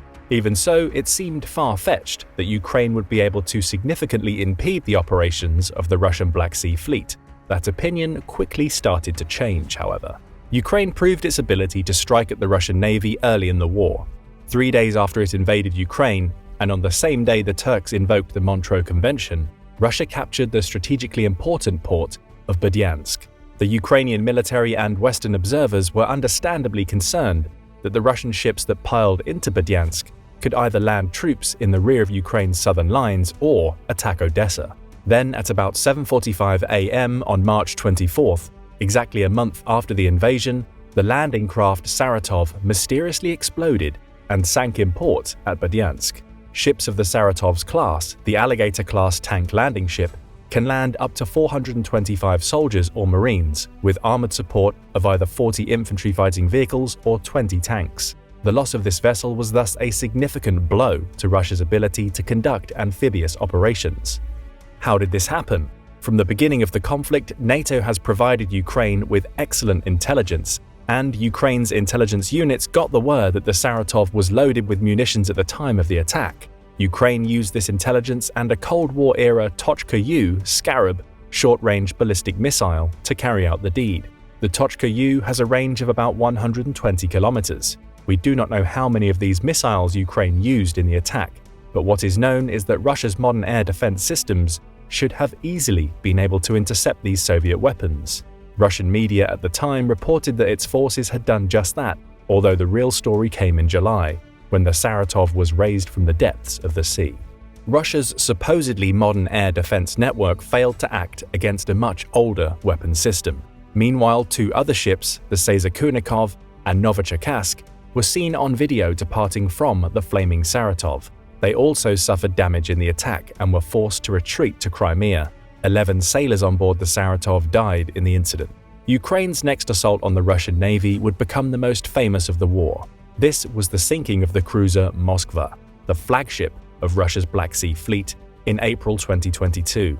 This incident was apparently so humiliating for Russia that its Ministry of Defense still offers no details about what happened and avoids talking about it in public, to the point that the families of the sailors on board are still left in the dark about the fates of their loved ones.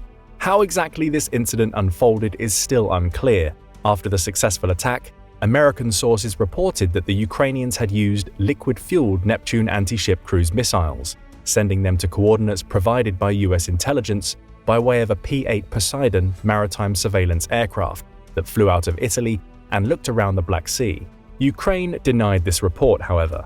According to the Ukrainians, April 13, 2022 was the worst day to sink the cruiser because the weather was so bad for such a precise, premeditated attack. The coastline was covered with low, dark rain clouds on that day. The Ukrainian radars in the area had a limited 18-kilometer range because of the bad weather. Knowing this, the Moskva's crew got a wee bit careless. According to Ukrainian sources, at the time of the invasion, we had no over-the-horizon radars, and Russia knew it. But since the clouds were very low and a signal in this corridor between the water and the clouds had nowhere to go, the radar suddenly reached and identified Moskva. The ship's crew seemingly ignored this potentially deadly situation and were so lax about their security that the air defense systems were inactive. They had not noticed that they had just sailed to within the Neptune's 200-kilometer range. Ukraine may have at this point used a Turkish Bayraktar TB2 drone to distract the Moskva and then launch the missiles.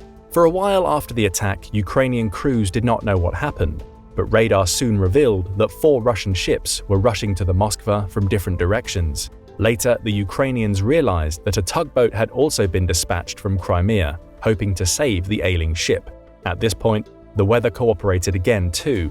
When a storm began at sea and made rescue operations much harder, it became impossible to save the Moskva then, and it sank beneath the waves. Hundreds of Russian sailors reportedly saw their flagship get hit by 2 Neptune missiles. The Moskva incident is more baffling because the ship was an air defense cruiser. If running properly, the Moskva should have gotten as much as 4 minutes of warning that the Ukrainian cruise missiles were on their way. The Russian cruiser also had a triple layer of protection against such air attacks. Its defenses included the S-300F surface-to-air missiles, 9K-33 OSA air defense missiles, AK-360 close-in 30mm cannons, chaff, decoys, and electronic defense systems. However, no one recorded the Moskva using any of these systems against the Ukrainian cruise missiles. The ship just sat there. Why were none of these systems active? Was the ship's radar system defective? We might never know the answer.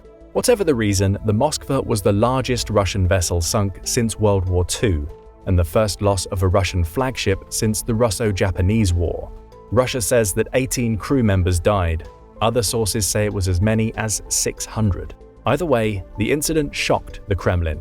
With Ukraine's demonstrated anti-ship capabilities and no way for it to bring replacements thanks to the Turks' invocation of the Montreux Convention, Russia became even more cautious about how it would use its naval assets. Since this incident, the Black Sea Fleet has been bottled up around its base in Sevastopol, Crimea.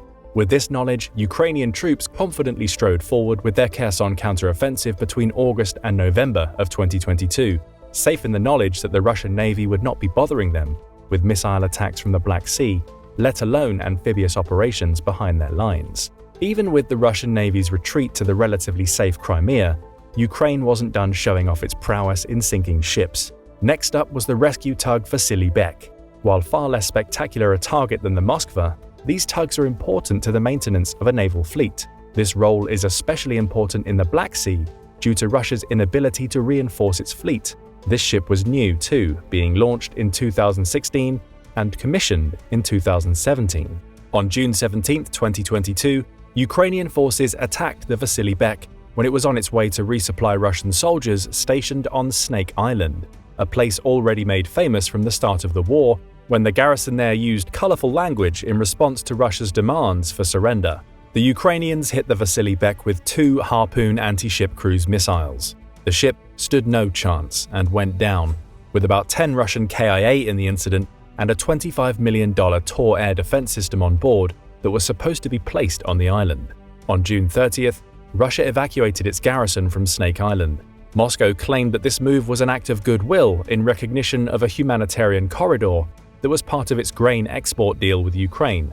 In reality, Russia evacuated its troops from Snake Island because the attack on the Vasily Bek made its military brass realize that it's too risky to reinforce and resupply the outpost. It was a tacit admission that Russia had ceded the Black Sea west of Crimea to Ukraine. But the Ukrainians weren't done yet. The Olenigorsky Gornyak, a Rapucha-class landing ship, was Ukraine's next target. On August 4, 2023, Ukraine used drone boats to swarm the ship and its neighbors when it was docked in the Black Sea port of Novorossiysk. Not all the drones made it through Russian defenses, but the attack on the Olenigorsky Gornyak succeeded. The ship did not sink, but it needed to be put in a dry dock to repair the heavy damage. It's unlikely that the ship will return to action anytime soon. The water drone Ukraine used in the attack was a new low-visibility grey boat that can be operated via remote control. The drone boat has a high payload, able to carry a 300-kilogram warhead up to a range of 800 kilometers. The boat also features a satellite communications array at its rear. A Ukrainian operator of these drones explained their low profile was designed to exploit weaknesses in Russian ship defenses. It was an adaptation from their earlier attacks, where Russian ships spotted drone boats and sank them with artillery and small arms fire once they got to within visual range. The attack on the Olenigorsky Gornyak reveals that Ukraine has absorbed these lessons and is adapting with its newer drone boats. Russia claims that it foiled a similar attack on an oil facility after this incident, but as always, these claims should be treated with skepticism. Most recently, Ukraine attacked targets in Sevastopol, the headquarters of Russia's Black Sea Fleet, and other targets in Crimea. On September 13th, Ukrainian forces struck the Sergo-Ordzhonikidze shipyard in Sevastopol, a major repair base. Ukraine reportedly used 10 Franco-British Storm Shadow cruise missiles in the attack. Russia's Ministry of Defense claims that air defense systems in the area shot 7 of these missiles down, but that effort was clearly not enough. The Russian Kilo-class diesel-electric submarine Rostov-on-Don and the large landing ship Minsk were struck and destroyed by the Storm Shadows. Key infrastructure on the base was also damaged in this incident. However, the missile attack was only the climax of the operation. Other units were essential for shaping it. Prior to the attack, Ukrainian special operators seem to have destroyed one of Russia's nearby S-400 air defense systems and took control of an oil facility that housed a local radar unit. By downing these systems, the Ukrainians set the stage for the strike on Sevastopol. It would only be the first of several attacks on Crimean targets in the weeks ahead. On September 14th, Ukraine again struck at the Russian Navy on the seas. Its general staff said it had targeted 2 ships in the western Black Sea and released a video showing a Russian patrol ship appearing to come under attack by drone boats. The Russian Ministry of Defense confirmed that one of its ships, the Sergei Kotov, had been attacked, but repelled the assault. Meanwhile, that same day, Ukrainian forces used cruise missiles and drones to destroy a Russian air defense network in the Crimean city of Yevpatoria. Then, on September 22nd, Ukraine launched another attack on Sevastopol. Ukraine sent several Storm Shadow cruise missiles at targets there. Russia claims that it shot most of them down, but one made it through, hitting the Black Sea Fleet's headquarters. The attack set the main building ablaze, and Russian officials said at least one service member went missing in the aftermath. Ukraine alleges that the strike was timed to coincide with a meeting of high-level Russian officials. Kirilo Budanov, Ukraine's intelligence chief, says that 2 Russian commanders were badly injured in the attack. Later, Ukraine's Special Operations Forces said the strike had killed Viktor Sokolov, the commander of Russia's Black Sea Fleet, along with 33 others. No independent source verified this claim, however.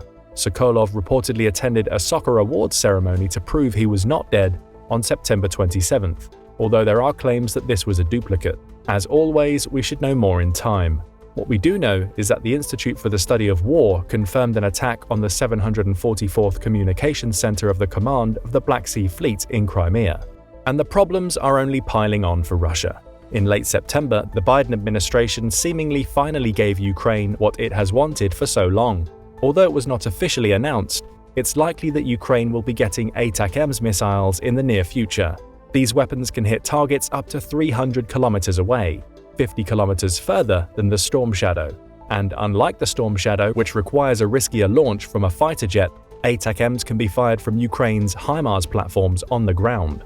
ATACMS would be ideal for launching attacks on Sevastopol.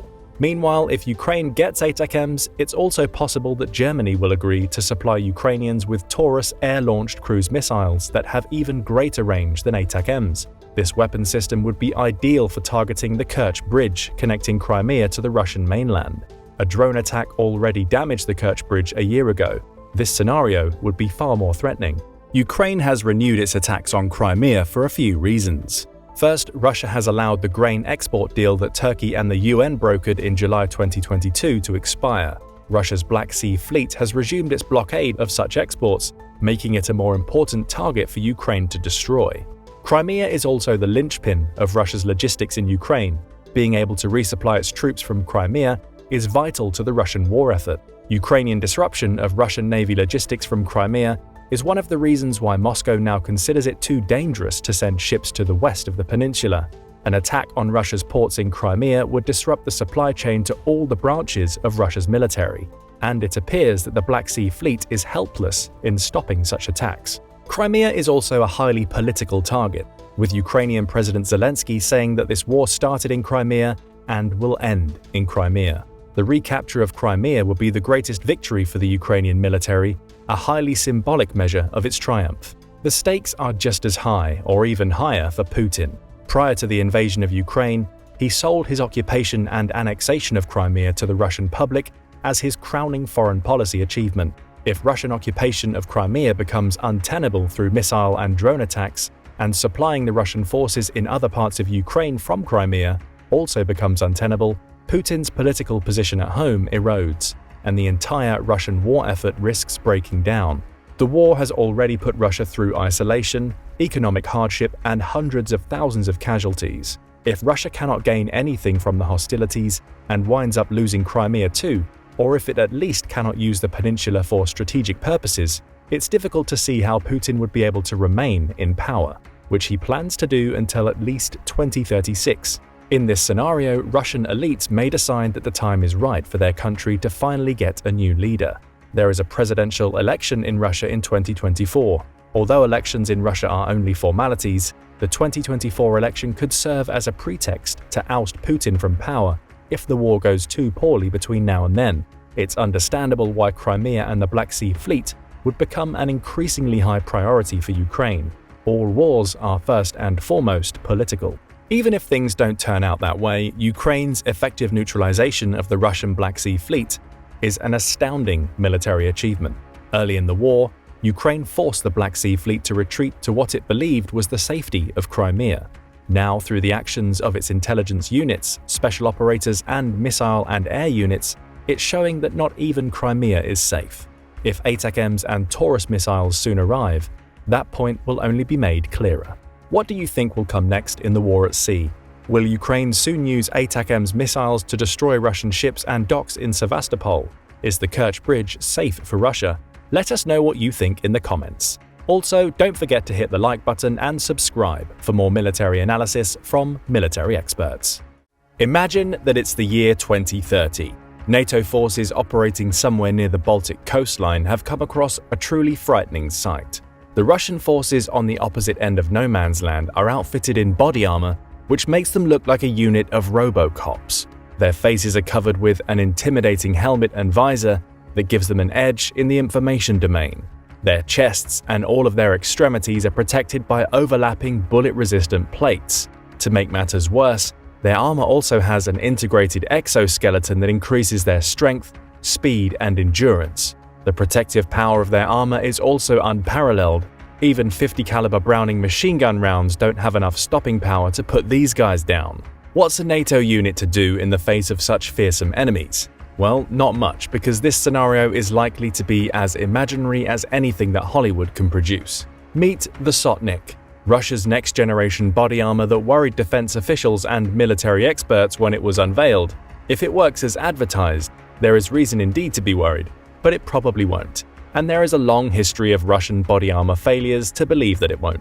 Before Russia invaded Ukraine, defense and foreign policy analysts regarded its military as the second most capable fighting force in the world.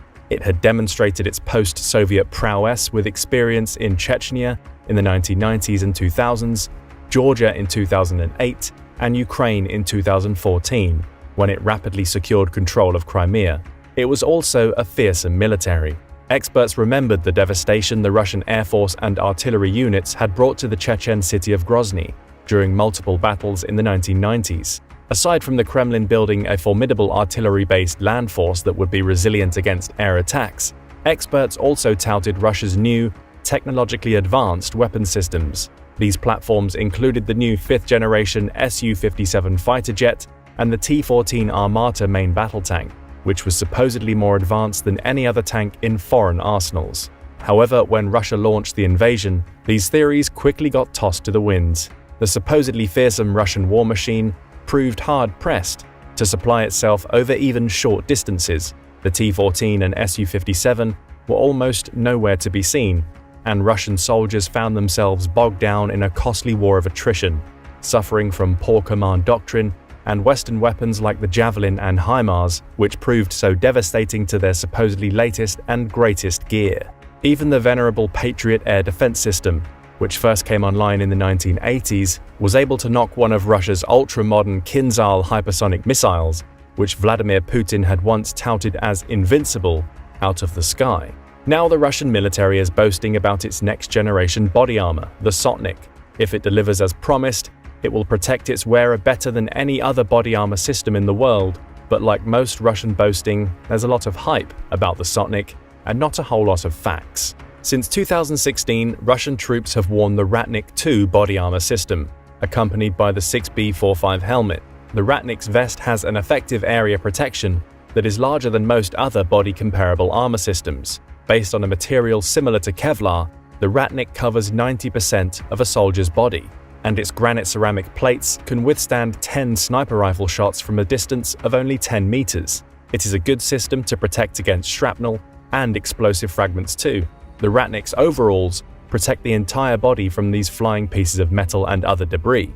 Ratnik 2 takes care to protect the groin and extremities like the hands. The 6B45 helmet, meanwhile, covers an area of 30 square decimeters with effective protection. Despite this, the helmet remains light at only 1 kilogram, which means that Russian military personnel can attach various instruments to it without adding undue strain on their necks. Such equipment includes thermal and night vision binoculars, flashlights, and a communication system with specialized headphones. Perhaps most impressively, the Ratnik II body armor has an electromagnetic camouflage system that shields its wearer from infrared sensors. The armor weighs between 40 and 50 pounds, but some of the weight is relieved by a passive carbon fiber exoskeleton. The exoskeleton also protects its wearer's spine and joints from the gradual wear and tear that lugging around such heavy weight will do to a person over time. This exoskeleton does not need an external power source to function.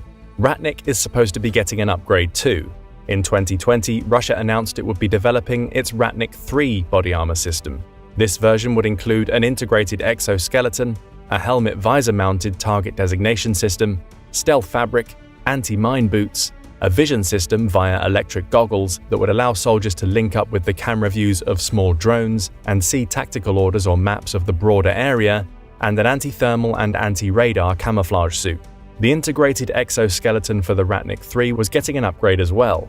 It was reportedly designed to comfortably haul weights of up to 132 pounds during combat operations. In 2021, American military planners were nervous about these developments. There was the feeling that the United States was lagging behind on body armor and exoskeleton systems for its soldiers and Marines. The revelation of Sotnik made American defense officials and think tanks even more nervous. Now they know better. Unfortunately for Russia, much of the hype about the Ratnik was a bunch of boasts, as we've come to expect by now. In 2017, the Russian army said it had received 200,000 sets of Ratnik II body armor. The following year, the Russian Ministry of Defense said it expected that all of its military personnel would be equipped with the Ratnik II by 2020. But 2020 came and went, and the Russian military failed in its goal. The invasion of Ukraine proved as such. Instead of getting standard-issue gear, Russian troops fighting in Ukraine, even those in the regular army at the start of the invasion, have had to make do with what body armor they could get. Most of the Ratnik's claims failed to materialize on the battlefield. Complaints about body armor and helmet malfunction have been frequent in the Russian ranks throughout the course of the war. Instead of the new Ratnik, some of the luckier Russian troops have been seen wearing older 6B23 body armor in Ukraine. This armor can be protective against indirect impacts like shrapnel or shell fragments, but lacks the ability to adequately defend its wearer from direct ballistic hits. Even if the enemy gunshots fail to penetrate the 6B23, the armor cannot easily disperse the energy the impacting bullets transfer to the human body. Broken bones and internal trauma were frequently reported among those who wore 6B23 body armor and suffered combat-related injuries. These shortcomings are what prompted the Kremlin to replace the 6B23 with the Ratnik family of armors in the first place. However, complete Ratnik armors were few and far between on the battlefields of Ukraine. What happened? Typical corruption within the Russian military's ranks has proven part of its body armor failures. In 2021, a Russian captain and ensign were convicted of stealing 56 sets of body armor and selling them online. The captain got a sentence of 6 years and the ensign got 7 years. Both of them are currently serving time in a penal colony. These two may have been made an example of, but they were hardly the only ones. It's common for officers in the Russian military to sell off top-of-the-line gear to line their own pockets, and then issue Cold War-era equipment to the soldiers under their command instead. The Russian military's body armor problems got much worse when Vladimir Putin announced partial mobilization in the fall of 2022, as Ukraine was pushing his forces back in Kharkiv and Kherson, and he desperately needed additional manpower. According to defense intelligence officials in the UK, the conscripts Russia mobilized in late 2022 often had no choice but to buy their own body armor because Russian armories were short. Many of the armor kits that these people and their families wound up buying turned out to be fake too.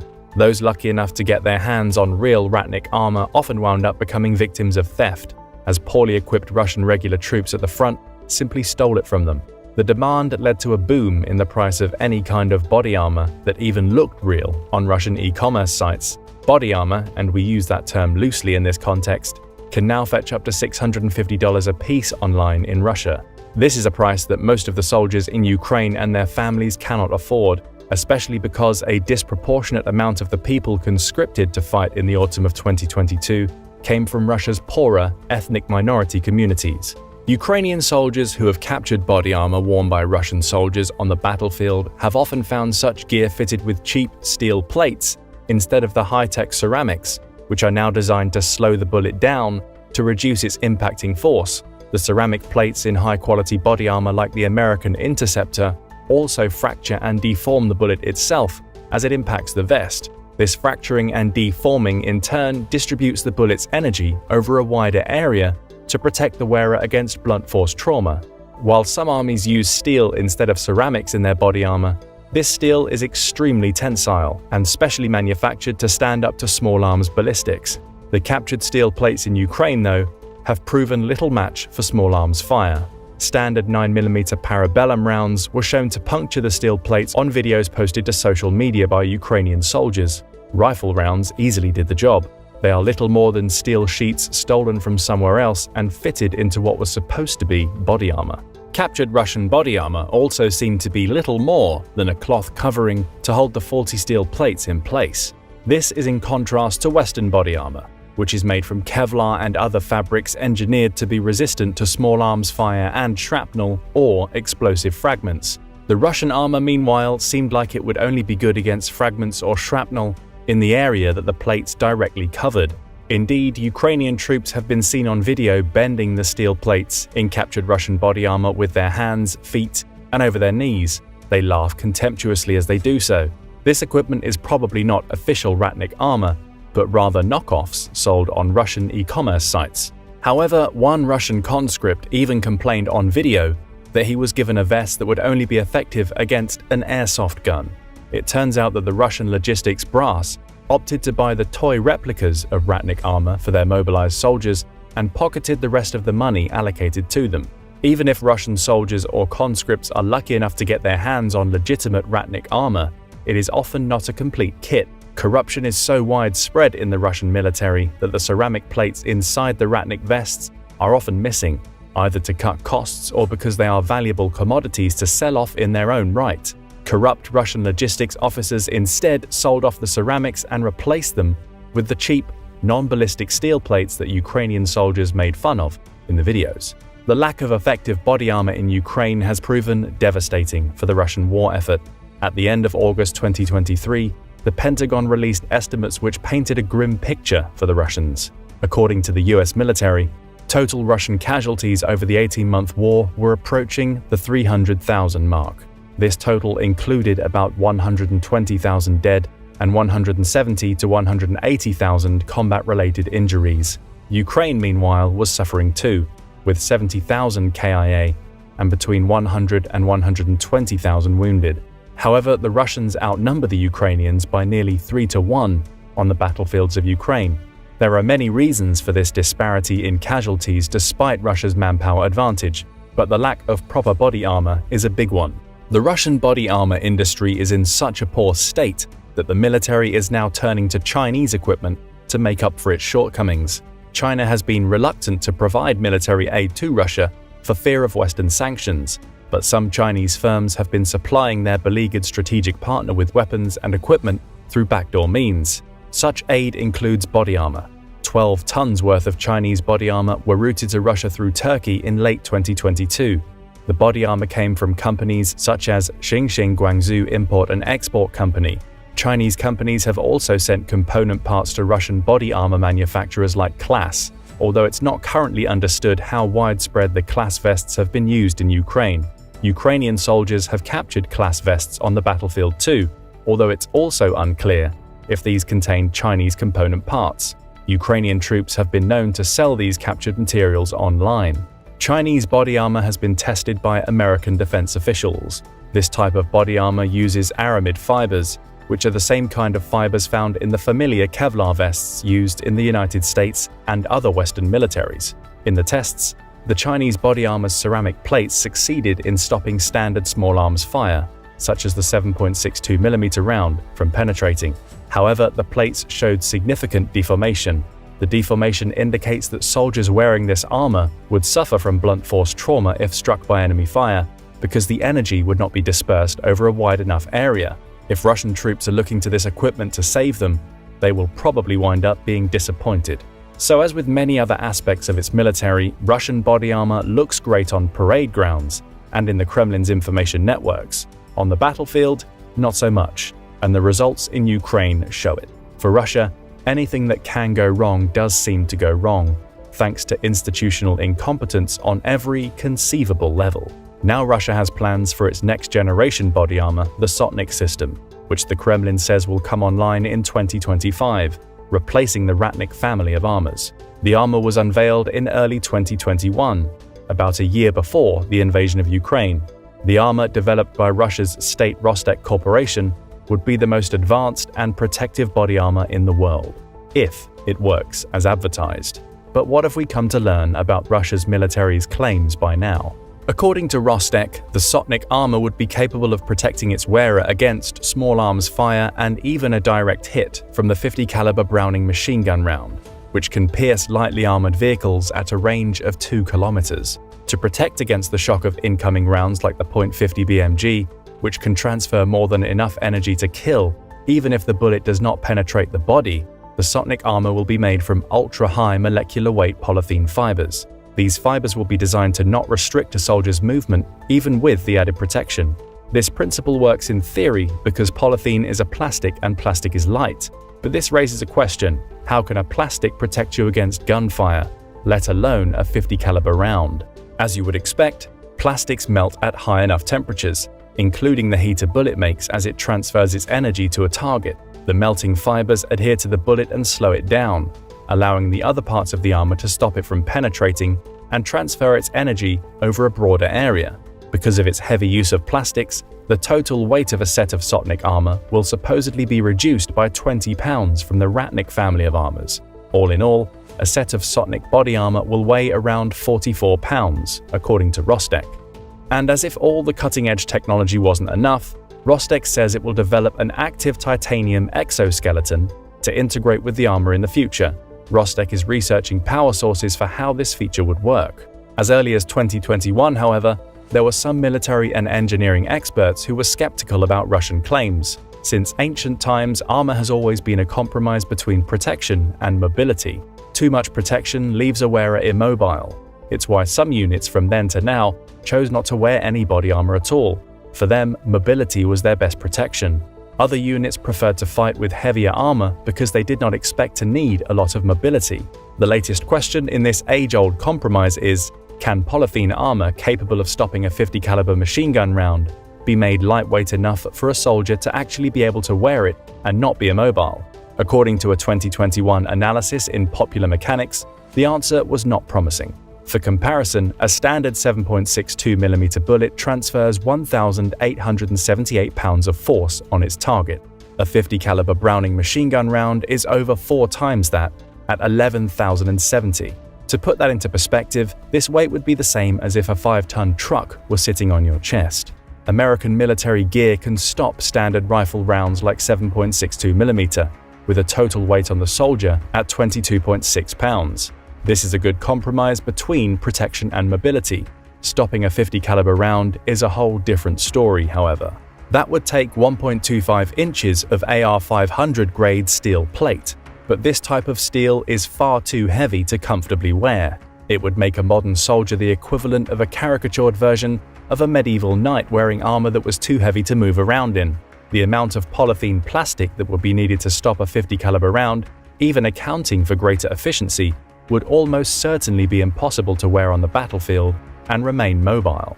Popular Mechanics mentioned that Russia could try to compensate for this reality by adding titanium plating to the ensemble of a far more realistic amount of polythene. Since titanium is lighter and stronger than steel, the idea seems feasible. There is also precedent for it. Armorers in the Soviet Union made body armor with titanium components during the Cold War.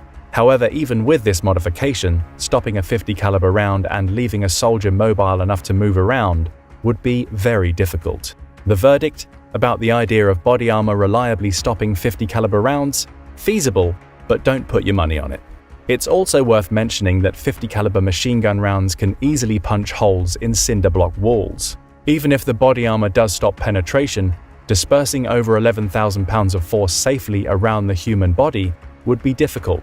The blunt force trauma from the impact of a 50 caliber round would still likely be enough to kill. So even if the logistics to outfit all of Russia's soldiers with Sotnik body armor by 2025 work out, and there is every reason, as we've seen by now, to believe that they won't, the Sotnik still has a long way to go to prove the Kremlin's claims.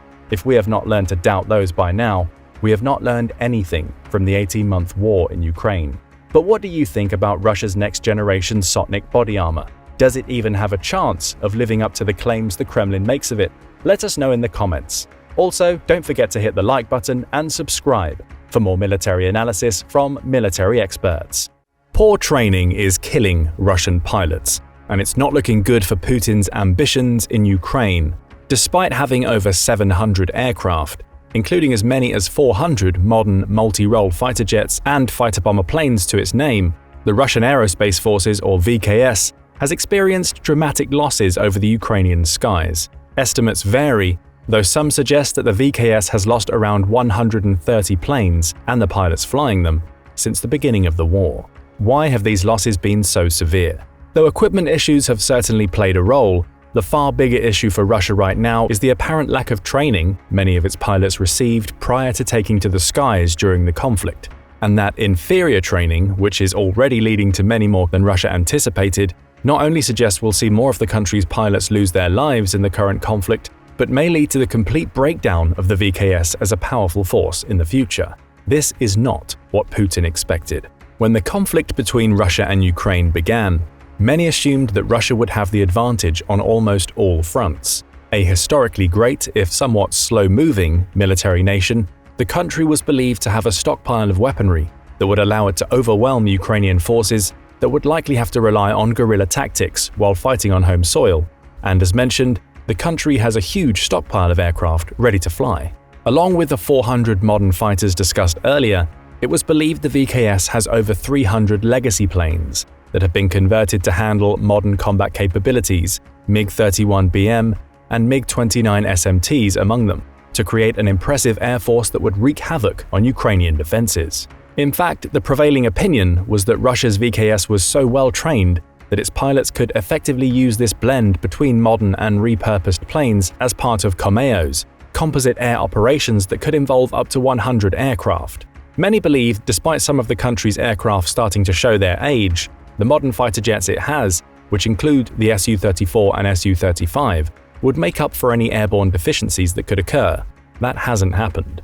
And looking at Russia's recent history in wartime situations, the reasons why become clearer. Take its 2015 intervention in the Syrian civil war as an example. Rather than using composite air operations or COMAOs, most of Russia's sorties in this conflict focused on sending single aircraft or paired fighters to either patrol the skies or drop weapons, unguided, to ground troops. Though perhaps escaping attention at the time, this lack of COMAO use hinted at a larger problem in the VKS that we've only seen come to fruition about half a decade later.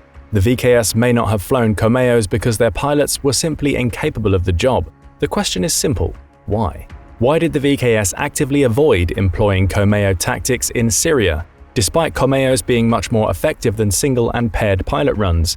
And why hasn't the VKS improved its approach during the Ukrainian conflict? It appears the answer may come down to a combination of a variety of factors. Let's start with inferior equipment.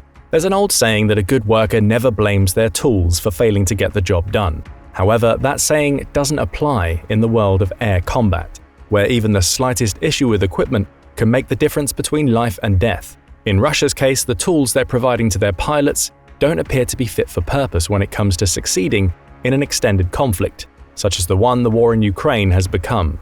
Take the supposedly modernized MiG fighters that make up a large proportion of the country's air fleet as an example. According to the RAND Corporation, these Soviet-era aircraft, which have been in operation since the 1980s, were built to handle up to 3,500 hours of flight. And though many of the craft have been upgraded to extend this maximum output, the fact remains that much of Moscow's fleet, particularly its MiGs and the earlier Su models, are reaching the end of their service lives. In fact, RAND estimates that Russia may have lost up to 57 of its aircraft due to the extra hours asked of them beyond their capabilities, with some being shot down due to a combination of reasons: pilot inadequacy and the craft itself no longer being viable in combat. Now let's switch our attention to the more modern fighters in the Russian fleet. The Su-35 is the jewel in the Moscow crown, but when it's stacked up against other modern fighters, particularly the American F-22 Raptor stealth jet, it gets left in the dust every time. Take the Su-35's radar cross-section, for instance. Business Insider reported back in 2016 that the Su-35's radar cross-section landed somewhere between 3 and 10 feet, easily detectable by most advanced radar hardware. By comparison, the F-22s came back at the size of a marble.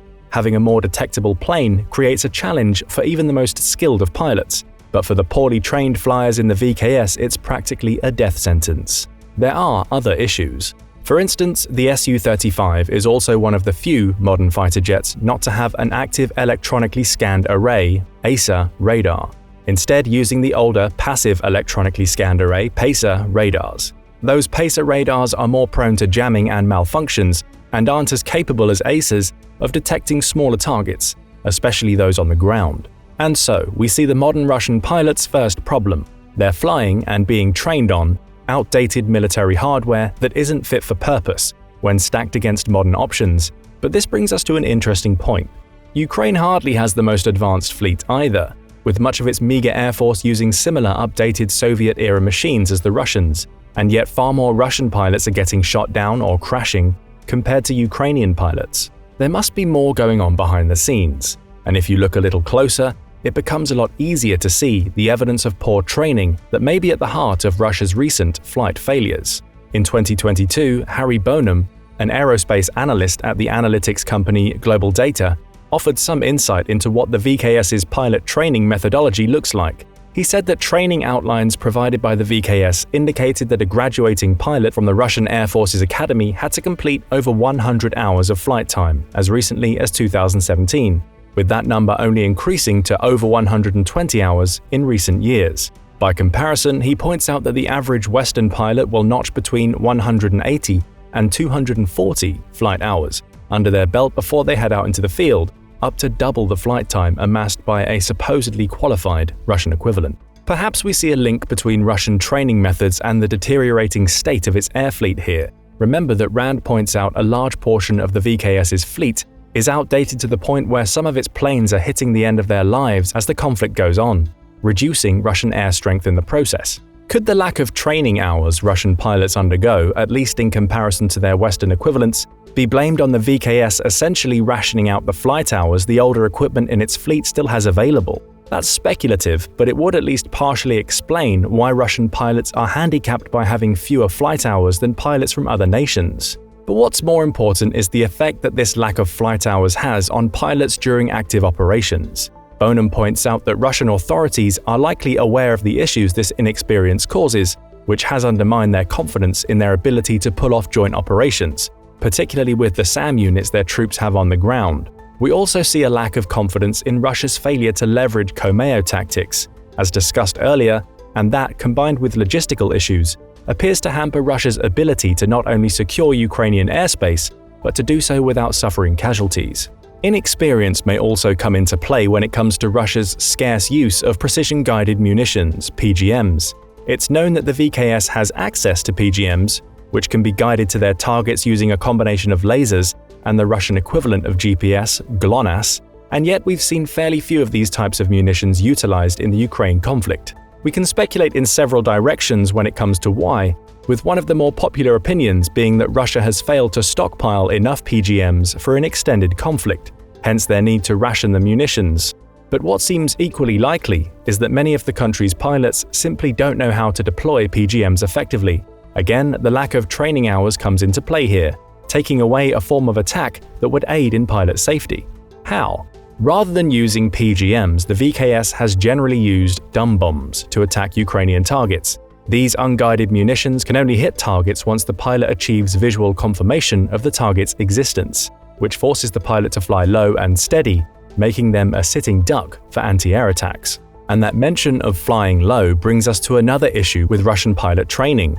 Many of its pilots seem to struggle to fly low safely. An April 2023 report by the Royal United Services Institute, a think tank based in the UK, highlighted that Russia's pilots either seem to be unwilling or incapable of providing close air support to troops on the ground. Providing that support would require pilots to know how to fly safely at low altitudes, which the report says is something that many, if not most, Russian pilots simply haven't been trained to do. The report goes on to state that flying at low altitudes, especially in contested situations, isn't part of the core training that Russian pilots go through in order to earn their wings. The only ones that can are typically members of the Su-25SM Frogfoot fleet, a small part of the VKS's fleet. That lack of low-altitude training bore its most terrible fruits, at least from a Russian perspective, during the first week of March 2022.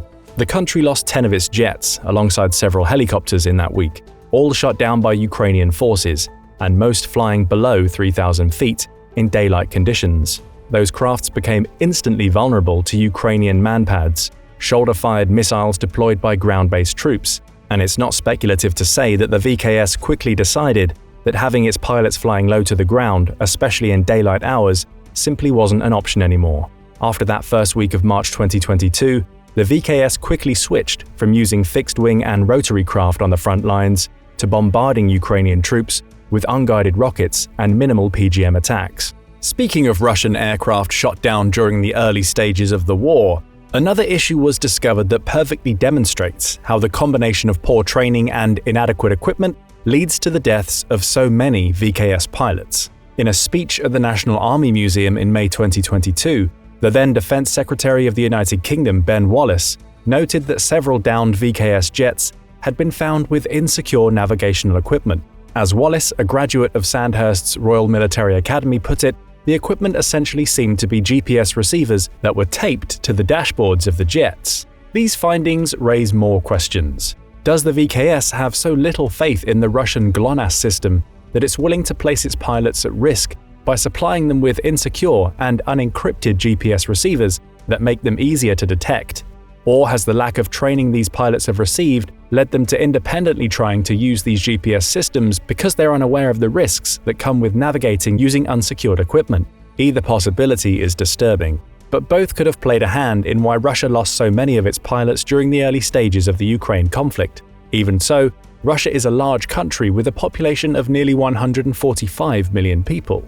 Even with the loss of so many pilots due to poor training and inadequate equipment, surely it can train more to replace those losses, and even with so many of its jets being shot down, it still easily has the aerial might to subdue Ukraine, right? Unfortunately for Russia, it's not that simple. A May 2022 story published in the Moscow Times reported that Major General Kanamat Batashev was shot down from the skies over Ukraine while piloting a Su-25 fighter jet. While that story may seem unremarkable in the context of the dramatic losses Russia has already experienced, it becomes more interesting when you learn that Batashev was a 63-year-old retired pilot.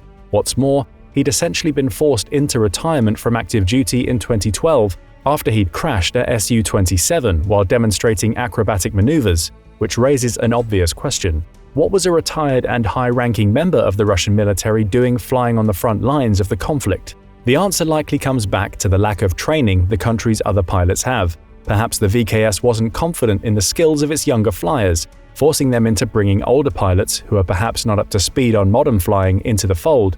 Batashev's death shows that it may not have been a good tactic. Still, it also presents another problem for Russia, as his death, along with the deaths of other senior members, could have a knock-on effect on the quality of future pilots in the VKS. In fact, this is something that Yuri Inat, the spokesman for the Ukrainian Air Force, all but said in comments published in Ukrainska Pravda, an online Ukrainian news website. He points out that the VKS is continuing to train pilots in its academy and likely has the ability to create between 100 and 150 new pilots annually. So there's little danger of the VKS running out of flyers. But Inat points out that the quality of those pilots will be lower in comparison to those who've already been shot down, as many of the pilots so far were veterans of the Syrian conflict mentioned earlier.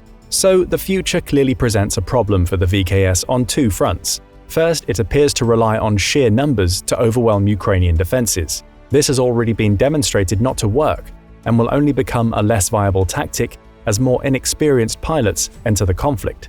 Second, losing so many of its veterans to the war means that the pilots the VKS train in the future will lose valuable sources of knowledge, both in the academy and when they're in the field, compounding their inexperience to the point where it becomes dangerous. And worse yet for Putin, it's not just Ukrainians shooting down his most experienced flyers that he has to worry about, it's his own people. In June 2023, Putin confirmed that the Wagner militia mutineers managed to down 13 VKS pilots during their short-lived insurrection. That's 13 on top of the 130 or so that Ukraine has managed to shoot down. And it's likely that at least some of those pilots were experienced veterans. The picture painted here is grim. If the VKS's pilots can't even handle a militia mutiny, one that lasted only a day, what chance do they have when trying to take on Ukrainian troops on less familiar soil? Ironically, fighting from within has done as much to expose the poor training of the VKS pilots as the war in Ukraine has. Through all of this, it's important not to discount the fact that Ukraine has done an excellent job of exploiting the weaknesses inherent in the VKS approach. For instance, Forbes reports that the VKS training doctrine essentially classes its air force as an extension of its army. That approach, which again is mirrored in the training that the VKS pilots receive, leads to Russia approaching air combat as a way to briefly control small portions of airspace, so its craft can come in, drop bombs, and leave. That runs counter to the Cameo approach taken by the US Air Force, which focuses on coordinated efforts to control large amounts of airspace and, as we've already seen, plays right into Ukraine's hands. VKS pilots are trained to come in and deploy munitions, but at the same time, that tactic requires an understanding of low-altitude flight, which we've already established is an understanding many VKS pilots don't have. Ukraine has taken advantage of this lack of training in the very approach that Russia favors to down dozens of fixed-wing fighters using manpads backed by long-range defense systems, such as Tunguska and Tor. It's smart work by the Ukrainians. Knowing how Russia was likely to use its air fleet to attack, it essentially forced dozens of inexperienced pilots flying at low altitudes directly into a path of its anti-air defenses, and due, at least in part, to their lack of training, many of these pilots did not know how to avoid ground-based defenses that are hardly innovative in the theater of war.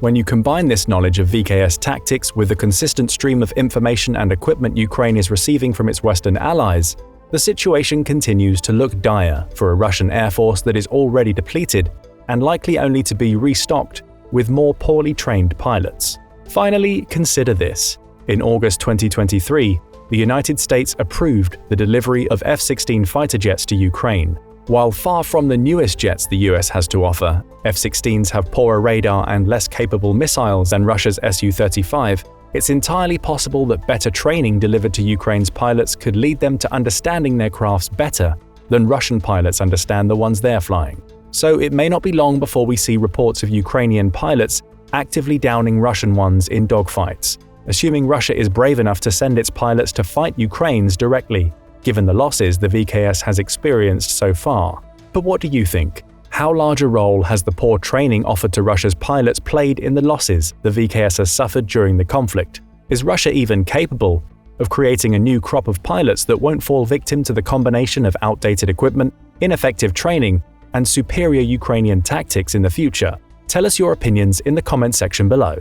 When you break down the T-90 on paper, Russia's most modern battle tank looks pretty fierce. Among other high-tech accessories, it boasts a 125mm smoothbore gun, modular composite armor, and a 1,000+ horsepower V12 diesel engine. In theory, it offers excellent mobility, protection, and firepower, along with the ability to launch armor-piercing, fin-stabilized discarding sabot rounds and anti-tank guided missiles. The T-90 also has several variants and has been a popular export due to its relatively high cost-to-benefit ratio. Then why, you might be wondering, has the T-90 been such an epic failure on the battlefield? To be fair, it's not just the T-90s that are dropping like flies, as Russia's war with Ukraine continues. Since February last year, the Russian Armored Corps losses have since reached more than 2,100 tanks. That's around 2/3 of the tanks Russia initially rolled out of Moscow on their way to Kyiv. Russia has lost so many tanks, in fact, that they've had to reactivate and deploy hundreds of older models, including the T-72 Ural, T-62, and T-54-55, some of which are 50, 60, even 70 years old. And most of these have headed to the front without any meaningful upgrades, not since the collapse of the Soviet Union anyway, to their optics, fire control systems, or armor. It probably wasn't the first choice, one could imagine, of the boys back at the Kremlin to roll out these older models. This decision likely has something to do with the recent spike in losses of their prized T-90s. In total, Russian troops have been forced to scrap or abandon nearly 60 of these 53-ton, 3-person tanks, roughly 15% of Russia's pre-war inventory, with most being lost in only the last few months. But wait, aren't these supposed to be the baddest tanks around? That's certainly what the Kremlin's been saying. Before we get to the specific factors contributing to the T-90's proposed survivability, or lack thereof, let's take a moment to address one other important point. When we zoom out, there's an argument to be made that the increasing number of T-90s being destroyed on the battlefield in Ukraine might actually be a negative sign of things to come for our friends in Kyiv. How's that? Well, let's look at it like this. One reason that so many T-90s have been destroyed recently, but certainly not the only reason, is that there's been more of them deployed to destroy. Translation: Russia's current production of T-90s has been picking up, as Putin's nearly 2-year effort to boost tank production finally seems to be paying off.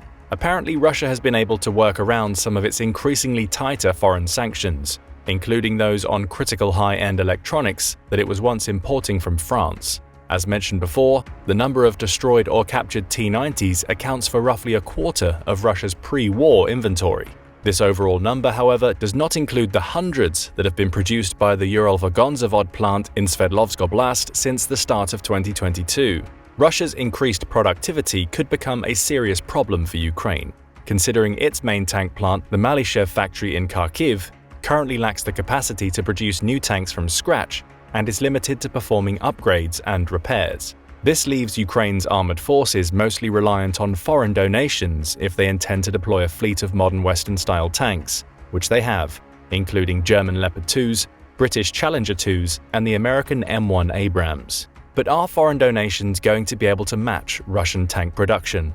Well, it's hard to say, but it probably wouldn't hurt for Ukraine's Western allies to throw in a few more tanks, especially because the Ural-Vagonzavod plant can, hypothetically, produce enough new T-90s in the next 6 months to match Ukraine's current inventory of comparable modern battle tanks. But even if this theory is true, and an increasing number of T-90s are being destroyed largely because more are being manufactured and deployed, that certainly isn't the whole story. The overall effectiveness and functionality of the T-90 has been a matter of debate since the beginning, with many distinguished experts expertly concluding that overall, the T-90 is a piece of junk. First introduced as the T-72BU, then renamed the T-90 to distinguish it from all the other T-72 variants, The T-90 was thought to be one of the most well-protected tanks in the world, while also boasting one of the most heavily equipped battle systems currently on the market. After being officially brought into service in 1992, the T-90 has received a number of upgrades and subsequent name changes. In 2004, it was renamed the T-90A, and then in 2016, it was upgraded and rebranded again as the T-90M. Then, after its most recent upgrade in 2017, it came to be called the T-90MS. There were also less popular variants along the way, but those aren't worth mentioning here. Since its conception, one of the major selling points of the T-90 has been its relatively low cost. Save for the most recent variant, the T-90MS, which runs closer to $4 million, the full line of older, less expensive T-90 models can still be purchased and exported for around $3 million.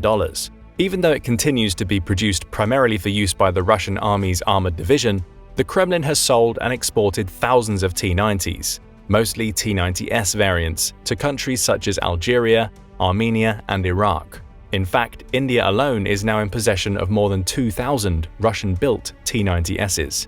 Underneath the hood, so to speak, of all currently available T-90 variants is a V12 diesel engine. The most powerful, coming in at 1,130 horsepower, can be found on the T-90MS. The T-90 is also about 20 tons lighter than the M1 Abrams, and was designed to accommodate and be operated by, thanks to its auto-loading firing system, just a 3-man crew. Upon closer inspection, however, the effectiveness of both the engine and loading system have come into question, but more on that a bit later. So what about firepower? Well, if the T-90 has one thing going for it, it definitely has a lot of that. The T-90's 2A46M4 125mm smoothbore main gun can fire a range of high-tech ammunition options, including armor-piercing, fin-stabilized discarding sabot rounds, as well as the anti-tank guided missiles mentioned earlier, also known as the 9M119 Reflex, or by NATO as the AT-11 Sniper. These high-tech projectiles have a maximum range of 4,000 meters, with a flight time of 11.7 seconds, and can, under certain conditions, even take down helicopters. Also, in terms of firepower, the T-90 features 2 externally mounted machine guns. One is a 12.7mm cord-heavy machine gun that has a cycle rate of fire of 700 to 800 rounds per minute and can be remotely operated from within the tank. The other is a PKMT 7.62mm coaxial machine gun. And when it comes to protection, in addition to conventional armor plating, modern T-90 variants also come equipped with 2 very high-tech defensive systems. The first is the Shatora-1, an active protection system made by the Russian company Electronic Torg that includes a 360-degree laser warning receiver complete with automatically triggered countermeasures. The deploy of the tank is painted by an enemy laser. This device can even orient the tank's main gun in the direction of the laser's origin. The Shatora-1, among other features, also comes with an infrared jammer and a grenade-launching system that has the capacity to discharge smoke grenades, which release an infrared obscuring aerosol cloud. The modern T-90's second line of defense is its Contact 5 explosive reactive armor, or ERA, which is essentially a layer of high explosive sandwiched between 2 metal plates designed to minimize the damage of explosive projectiles by detonating just prior to their impact. Pretty fancy, right? ERA was specifically designed to counter a range of advanced weaponry, including missiles and rockets carrying high explosive anti-tank warheads, as well as highly deadly sabot rounds, which separate after being fired and turn into a thin, fin-stabilized rod made of depleted uranium. Once a sabot round impacts an enemy tank, the kinetic force it creates while penetrating also creates a steam of molten metal that pours into the cabin with it. This instantaneously increases the temperature and pressure inside of the sealed turret, killing, or rather cooking, everyone inside. The T-90 also comes with a magnetic mine detection system that, when functioning properly, uses an electromagnetic pulse to disable mines before the tank can run over them. So then, what's the deal, you might be asking? Why aren't these extra fancy protection systems making the T-90s unstoppable? For one, these systems haven't performed so well against long-range anti-tank guided missiles. There was one report that stated a Ukrainian took out 2 T-90Ms back-to-back using an AT-4 anti-tank weapon.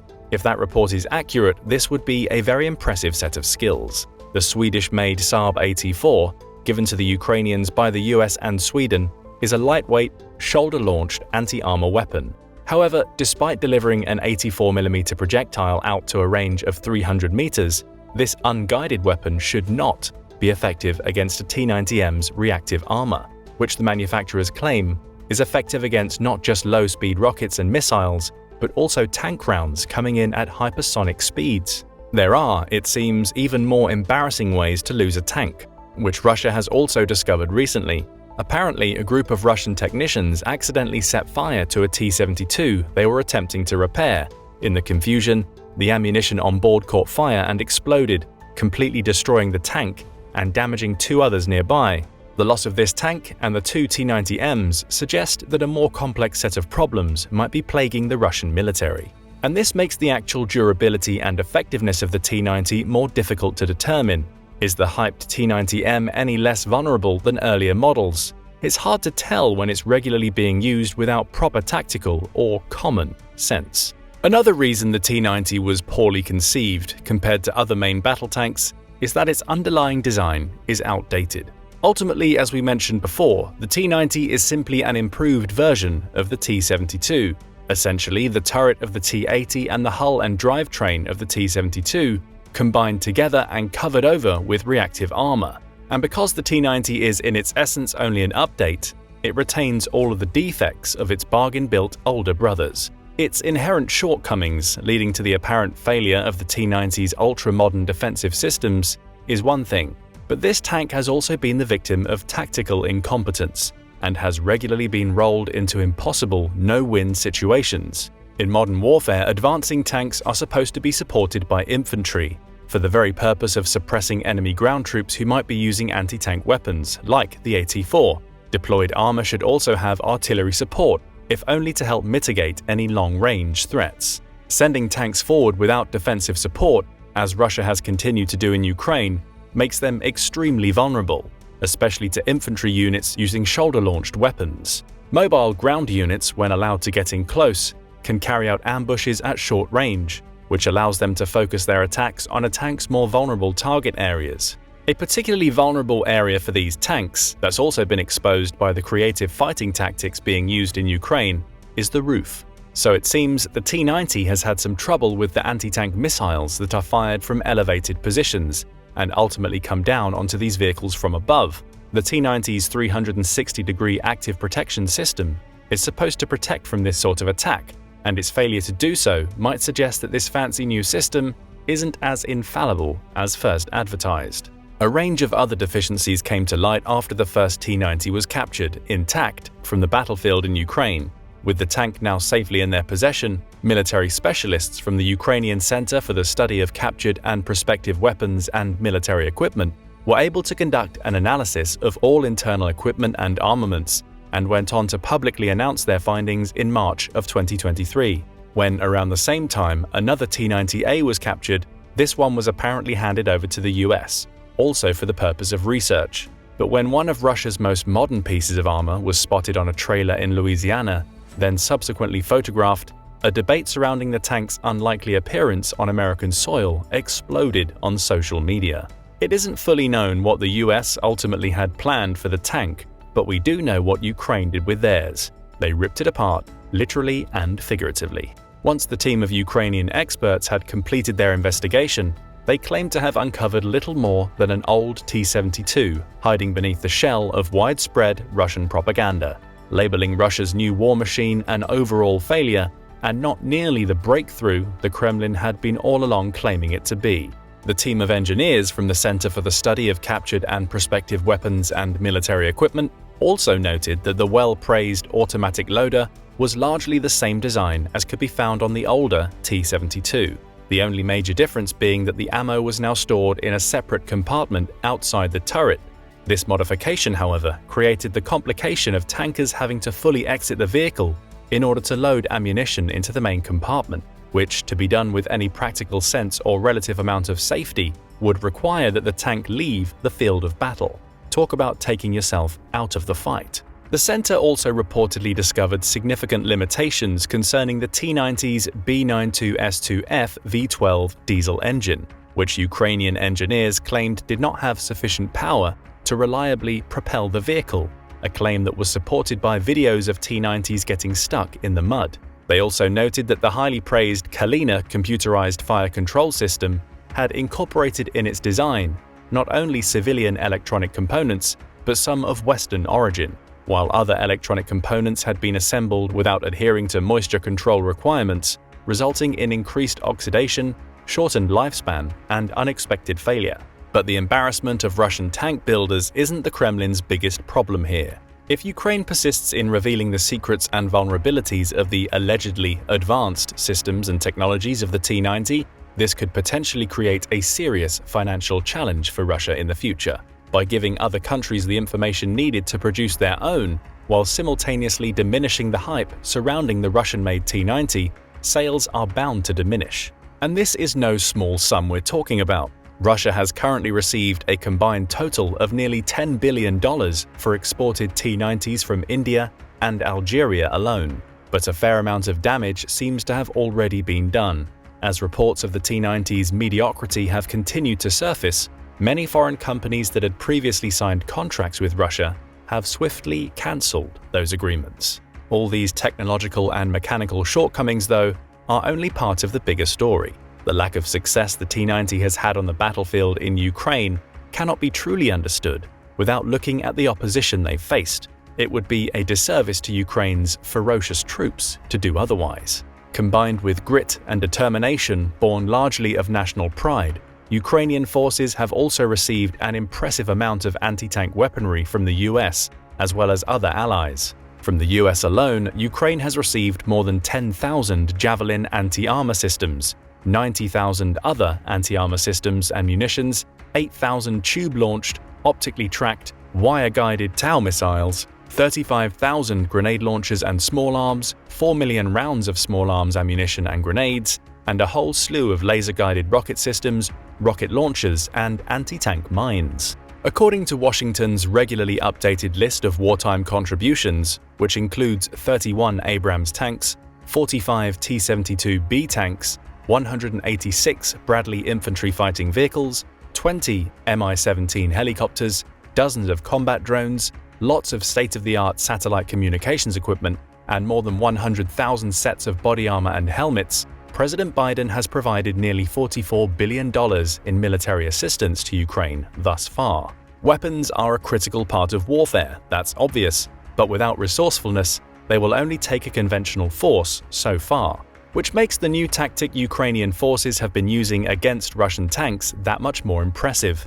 To go along with their already proven yet more traditional ambush maneuvers, they've also developed a highly creative yet simple way of utilizing landmines. Essentially, as a Russian mine plow clears a path through a known minefield, Ukrainian troops will wait for it to pass, then toss fresh mines onto the same path right in front and sometimes behind the trailing convoy, effectively littering the cleared corridor with new mines. The vehicles following the mine plow end up hitting these mines or run over the mines as they try to escape the trap.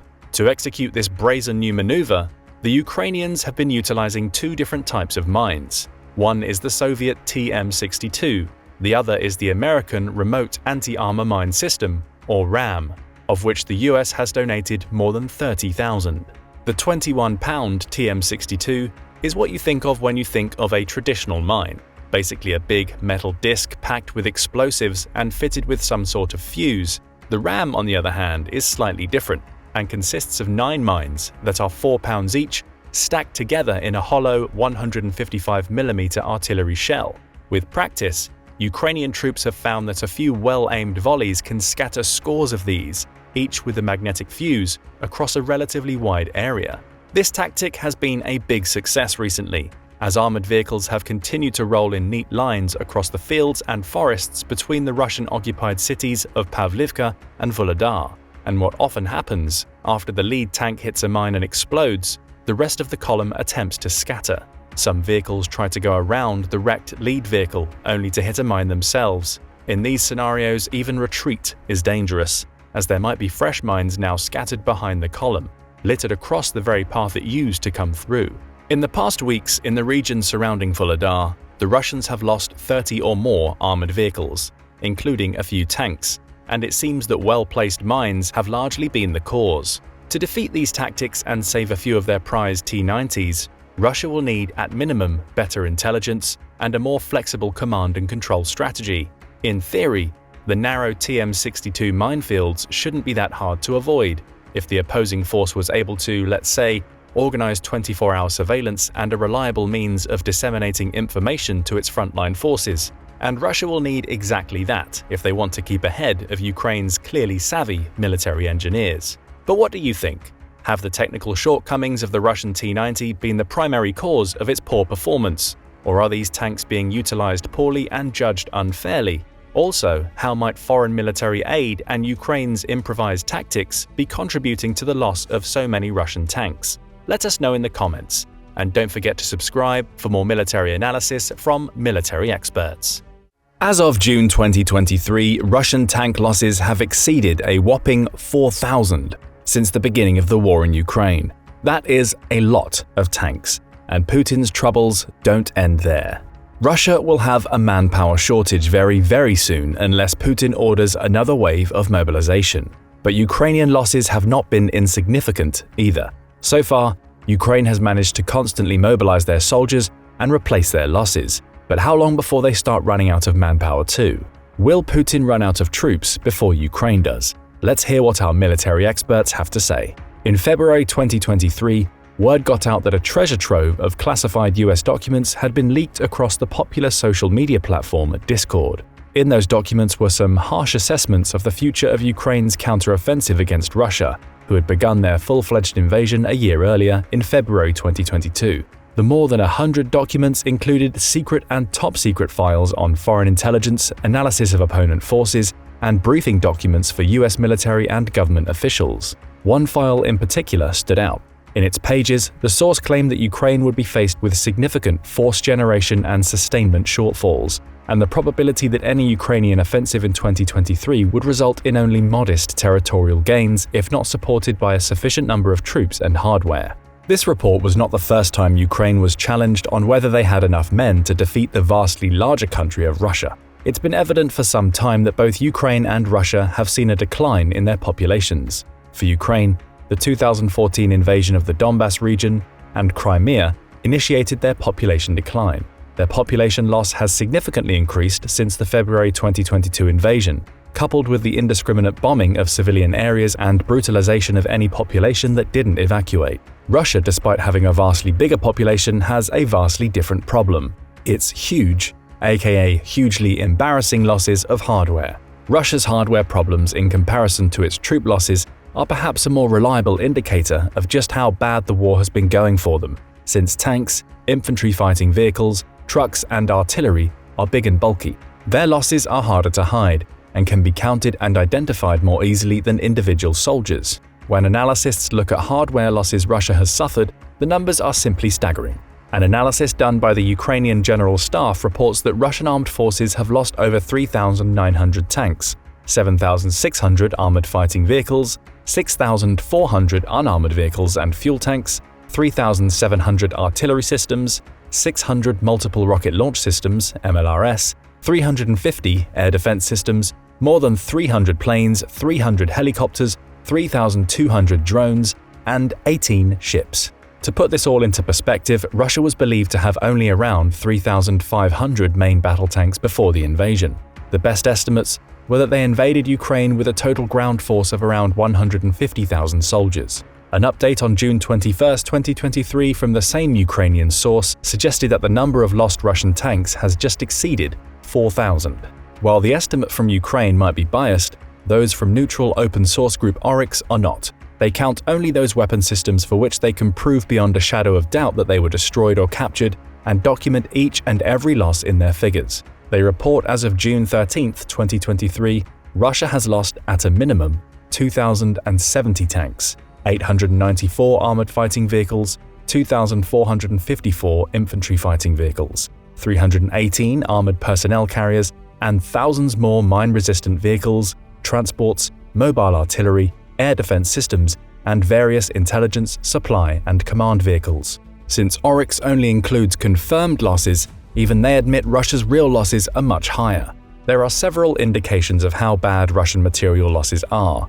One of the most glaring is that Russia has been transporting 70- and 80-year-old tanks from storage yards and even museums and sending them by rail to the front. One such relic was a T-54-55 that was packed with around 6 tons of explosives and sent trundling to the Ukrainian front lines, though it was blown up before it could reach them. That tank was built a few years after the end of World War II. Others just like it have been photographed heading towards the front lines from all over Russia. Another surprising display occurred during the 2023 May Day parade through Red Square in Moscow. Normally, this was the yearly event when the supposedly mighty Russian military would parade its newest and most powerful military vehicles, from tanks, IFVs, and multiple launch rocket systems to portable ballistic missiles, all of them overflown by frontline fighters and strategic bombers. But this year, the world received a surprise, when only a single World War II-era T-34 tank trundled through the parade. President Vladimir Putin was mocked around the world for such a weak display of supposed Russian military might. So it's pretty clear at this point that Russia is indeed running out of tanks, but does it have enough troops to defend its own cities? Even more embarrassing for Putin was the abortive March for Justice that his one-time chef and military oligarch Yevgeny Prigozhin launched for a brief 24-hour period from June 23rd through 24th. Prigozhin's private military company, the Wagner Group, was able to capture the major city of Rostov-on-Don without firing a shot, and weren't met with any substantial ground opposition until they were within 125 miles of Moscow itself. The only thing that apparently stopped Prigozhin and Wagner was the failure of a popular uprising to join him. He certainly wasn't stopped by any military units. Most analysts believe that's because the vast majority of Russian military strength is all in Ukraine. Additional shortages of men and material have been seen in the Russian oblast of Belgorod, where a series of cross-border raids launched by Free Russian opposition units, together with a small number of Polish expatriates fighting for Ukraine, have caused havoc for weeks. The minimal border security forces there have been wholly incapable of stopping them, not until they were supported by heavy artillery and air force strikes. Some reports say that the Russian defense units didn't even have weapons or ammo, since according to Russian law it was illegal for them to carry firearms. What about the regular troops? Now that we've seen that Russia has suffered a probably massive loss in hardware and material, and doesn't even have enough troops to protect its own borders, we can better understand the level of their actual troop losses and possible remaining strength. According to the same Ukrainian General Staff report mentioned earlier, Russia has lost a staggering 213,000 killed, wounded and missing soldiers, sailors and airmen. That analysis includes more than 43,000 killed in action and over 170,000 wounded, many of whom will not be returning to combat. The Independent Center for Strategic and International Studies, CSIS, has come up with an even higher estimate. Their report from February 2023 indicated that Russia had lost as many as 250,000 total casualties. In comparison, this total from just the 12 months of fighting is more than all the combat losses Russia and the former Soviet Union had suffered in all their wars since World War II combined.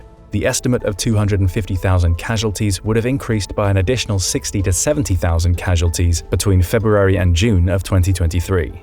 In just the first 3 months of the invasion, Russia suffered as many casualties as it did during its entire 10-year war in Afghanistan. What's worse is that according to the most recent reports, their casualty rate may be increasing. Russia lost over 1,100 troops in a single day on June 8th, as Ukraine has begun to hammer Russian forces with its summer offensive. But what's causing such high casualty rates? One of the biggest causes of such casualties is the outdated method in which Russia is conducting the war. Overall, the Russian military doctrine has changed little since World War I. They rely on masses of inaccurate artillery supported by fighters that perform ground attack roles and masses of human assaults, sometimes but not always, backed up by tanks.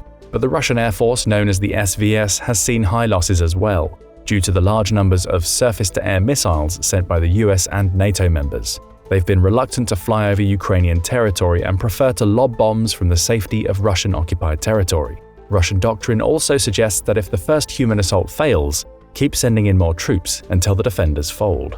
Britain's Defense Intelligence Agency points out that such outdated tactics carry with them enormous losses.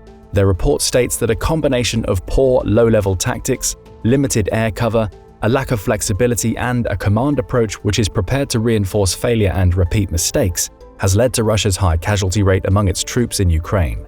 But here's the really bad part. These casualties primarily include the vets and the elite. Indeed, one of the most significant areas where Russia's casualties have had a telling effect has been in their elite units. An example of the losses such elite units have suffered can be seen in the current state of the 331st Guards Airborne Regiment, a part of the 98th Guards Airborne Division, one of the best trained and most experienced combat units Russia has available. Prior to the invasion, the 331st Regiment's size was around 1,500 to 1,700 soldiers. It sent 2 battalion groups into Ukraine at the start of the invasion on February 24, 2022, for a total of 1,000 to 1,200 men. They suffered heavily in the initial day's effort to capture Hostomel Airport, just outside of Kyiv. The lightly armored infantry vehicles that they were sent in with proved no match for Ukrainian anti-tank weapons and heavy artillery. An estimated 94 soldiers, almost 10% of their strength, were killed in just the first few days of fighting. By the end of the year, some accounts indicated their casualties numbered more than 500. Continued fighting showed that the unit was unprepared for the length of the war. Within just a few weeks of the invasion, locals back at the city of Kostroma, where the unit was based, were holding fundraising drives to send the troops warm clothes. The governor of the region, Sergei Sitnikov, a former CO of the 331st, commented a few months later that we need to help our guys so they have decent conditions. When he visited the wounded survivors, he brought with him care packages from relatives back home and civilian drones bought on the open market. If the conditions were this bad for one of Russia's most elite units, then it can only be much worse for the regular army troops. These same high casualty rates have been reported for all branches of Russia's armed forces.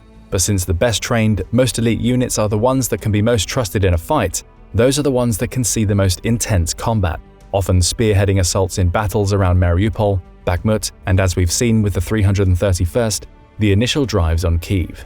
The problem is, as Russia loses a significant portion of their combat veterans, they're being replaced with less well-trained and less skilled replacements. For a while, the Russian regular troops were supplemented by Prigozhin's Wagner forces, widely regarded as some of the most experienced urban fighters Russia had left. But Prigozhin's abortive march on Moscow resulted in him being exiled to Belarus, and his Wagner troops being split up between joining him in Belarus, signing contracts with the Ministry of Defense, or returning home to Russia. The Wagner forces had been responsible for the only sector where Russia had made any kind of incremental gains since the opening months of the invasion, that being around the area of the eastern city of Bakhmut. According to the US National Security Council spokesman John Kirby, who spoke to reporters on May 1, 2023, Russia had lost nearly 100,000 casualties in its 10-month siege of Bakhmut, including about 20,000 soldiers killed in combat and 80,000 wounded. Ukraine have lost about 1/5 as many in its defense of the city, according to US intelligence estimates, or around 4,000 killed and up to 15,000 wounded. It was clear that within the first few months of the invasion that Russia had failed to allocate enough forces for the complete subjugation of Ukraine and had vastly underestimated the number of casualties they would suffer. In September 2022, Putin announced a mobilization of 120,000 new troops, while a law was also passed making it a crime for anyone in Russia to call the invasion a war. Those 120,000 weren't enough, however, and further conscriptions raised the total to around 300,000 by the end of 2022. These nationwide call-ups have had a serious negative side effect. On top of losing 250,000 men as casualties of war, as many as 1 million additional young men and women have fled Russia to avoid the conscription. Many of those who left are the young professionals that Russia desperately needs and cannot replace. These emigres have left for various reasons, but their primary reason was to escape the mobilization, along with fleeing the Western sanctions that have caused enormous economic distress within the nation. This has led to a significant manpower shortage across Russia. In an intelligence update released on May 27, 2023, the British Defense Ministry observed that a survey conducted by the Russian Central Bank involving 14,000 employees had determined that Russia's national labor force was at its lowest recorded level since 1998. In addition to losses from the war and emigration to avoid the draft, the survey also showed that the Russian population had previously decreased by up to 2 million in the years between 2020 and 2022, due to several factors, including the poor Russian response to the COVID pandemic, poor healthcare and diet, excessive alcoholism, and an increasingly aging population. Nowhere has this lack of workers been more acutely felt than in the tech sector, where shortages of trained workers have hit the electronics and programming sectors hard. This brain drain, along with continuing Western sanctions, has caused what Laura Solanko, a senior advisor for the Bank of Finland, described as reverse industrialization. This means Russia has not only seen a shrinking of its economy, but has had to replace overseas investment, lost due to Western sanctions, with funds supplied by the state. Solanko reported such policies can only succeed with huge investments in domestic production to replace lost imports, as well as the construction of new transportation links to the east and south. As resources are limited, she continued, this implies less investment in other sectors, including potentially more productive areas. Russia's investments will continue to move away from the technological frontier, she said, which is why she considers Russia's current state of the economy as reverse industrialization. These factors combine to indicate that Russia will have increasingly fewer young men and women for Putin to draft in 2023, if he feels the need to repeat his previous mistake. On top of Russia's potentially catastrophic combat losses and manpower shortages, Russia is also facing another area of concern: the loss of their combat leadership. One of the most widely reported problems regarding the Russian army is a distinct lack of unity of command. Part of that problem is currently due to the combat losses which extend up the chain of command. As of November 2022, Russia had lost more than 1,500 officers in the first 9 months of the war, according to estimates by Ukrainian Colonel Anatoly Stefan, and backed up by studies done by the US Center for Naval Analysis. These reports suggest an estimated 160 of those 1,500 lost officers were generals, major generals, and lieutenant generals, as well as more than 150 colonels and lieutenant colonels, 250 majors, 296 captains, and nearly 500 senior lieutenants, in descending order of rank. While confirmed numbers, as with the lost Russian hardware, suggest a much lower number is more likely, it's clear that whatever the actual total is, Russia is losing far more officers of higher ranks than most Western armies would under similar battlefield conditions. As noted previously, one of the few areas where Russian military has been successful is with its private military companies, like Wagner, but there have been highly publicized clashes between Prigozhin, Wagner's leader, and the Russian military leadership in Moscow. Prigozhin has complained on multiple occasions that his private military group's needs have not been met. Meanwhile, whenever a high-ranking officer from the regular Russian army was fired, Prigozhin has been hiring them and adding them to his own private army, further distancing himself from Moscow. Prigozhin's march on Moscow was responsible for another loss for Russia. General Sergei Surovkin, the deputy commander of the Russian group of forces fighting in Ukraine, disappeared from public sight following the march and was rumored to be under arrest for knowing about Prigozhin's plan and not informing Putin. Surovkin's disappearance will be keenly felt across the entirety of the Russian military, as he was one of the most reliable ground commanders in the army, having attained his rank through skill and accomplishments, unlike those above him in the Russian chain of command who owed their position due to loyalty to Putin above all else. We've seen the many problems Russia is having with its troop losses and its population decline. How well is Ukraine doing in filling out its army? Ukraine has exceeded all expectations in lasting more than a year against a country nearly 30 times its size in area, 17 million square kilometers versus 603,000 square kilometers, and more than triple its size in population, 143 million versus 43 million for Ukraine. That widely accepted estimate of the Ukrainian population of roughly 43 million is contradicted by other sources. According to statistics compiled by England's The Economist newspaper, Ukraine, including Crimea and the Donbass, has lost about 16% of its population between its independence in 1991 from the former Soviet Union and the eve of the 2022 Russian invasion. These numbers suggest that Ukraine now has a population of only about 36 million, compared to around 52 million in 1991. But that's to be expected in a country where the invader, Russia, has indiscriminately attacked civilian population centers and has leveled whole cities, like Mariupol, which has seen its pre-war population of 400,000 reduced to less than 5,000. This same Russian effort to depopulate any area of resistance has been repeated across whole regions of Ukraine. According to the Joint Research Center of the European Economic Union, the EU, Ukraine will continue to see a steady decline in its population over the next 20 to 30 years, even under the most optimistic of circumstances. The JRC has estimated that by the beginning of February 2023, around 5.3 million Ukrainian civilians had been displaced internally across Ukraine, while approximately 7 million had emigrated to other countries, with around 4 million of those fleeing to nearby EU countries, especially Poland. This means that the invasion has displaced close to 30% of the entire Ukrainian population, both inside and outside of Ukraine. That accounts for the disparity between the pre-war estimates of 43 million for the Ukrainian population and the more recent 35 to 36 million figure.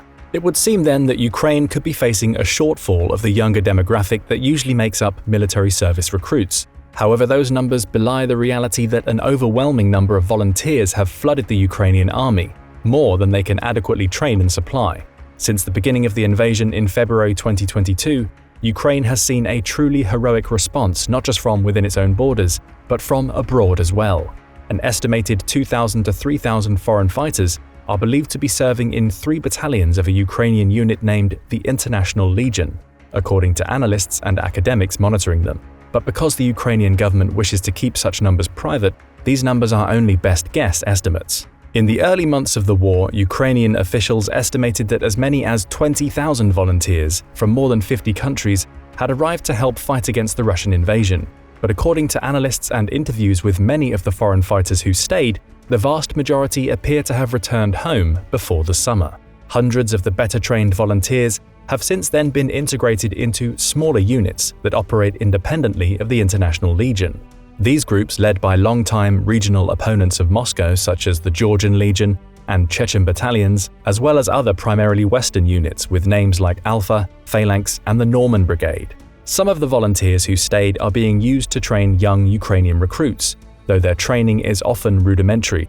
Where a Western nation like the US would spend up to 10 weeks of training in boot camp, the Ukrainian recruits often get as little as 3 to 5 days, though most will get around 2 to 3 weeks. It's not just the total number of troops that Ukraine has that should be considered, but also the troops who are trained well enough to survive the most dangerous first few weeks of their deployment. It's also clear that the numbers of Ukrainian men and women who volunteered were more than the Ukrainian army could train early in the war. More than 140,000 Ukrainians, mostly men, have returned from Europe, according to a social media post by Ukrainian Defense Minister Alexei Reznikov from March 2022. Tens of thousands joined the territorial defense forces. According to the Ukrainian Interior Ministry, between 9 and 12 new assault brigades totaling 40,000 men have been training for months to help spearhead the current counteroffensive. Their numbers were swelled by countrywide media campaigns that called on young Ukrainians, both men and women, to join up to help rid their country of the Russian invaders.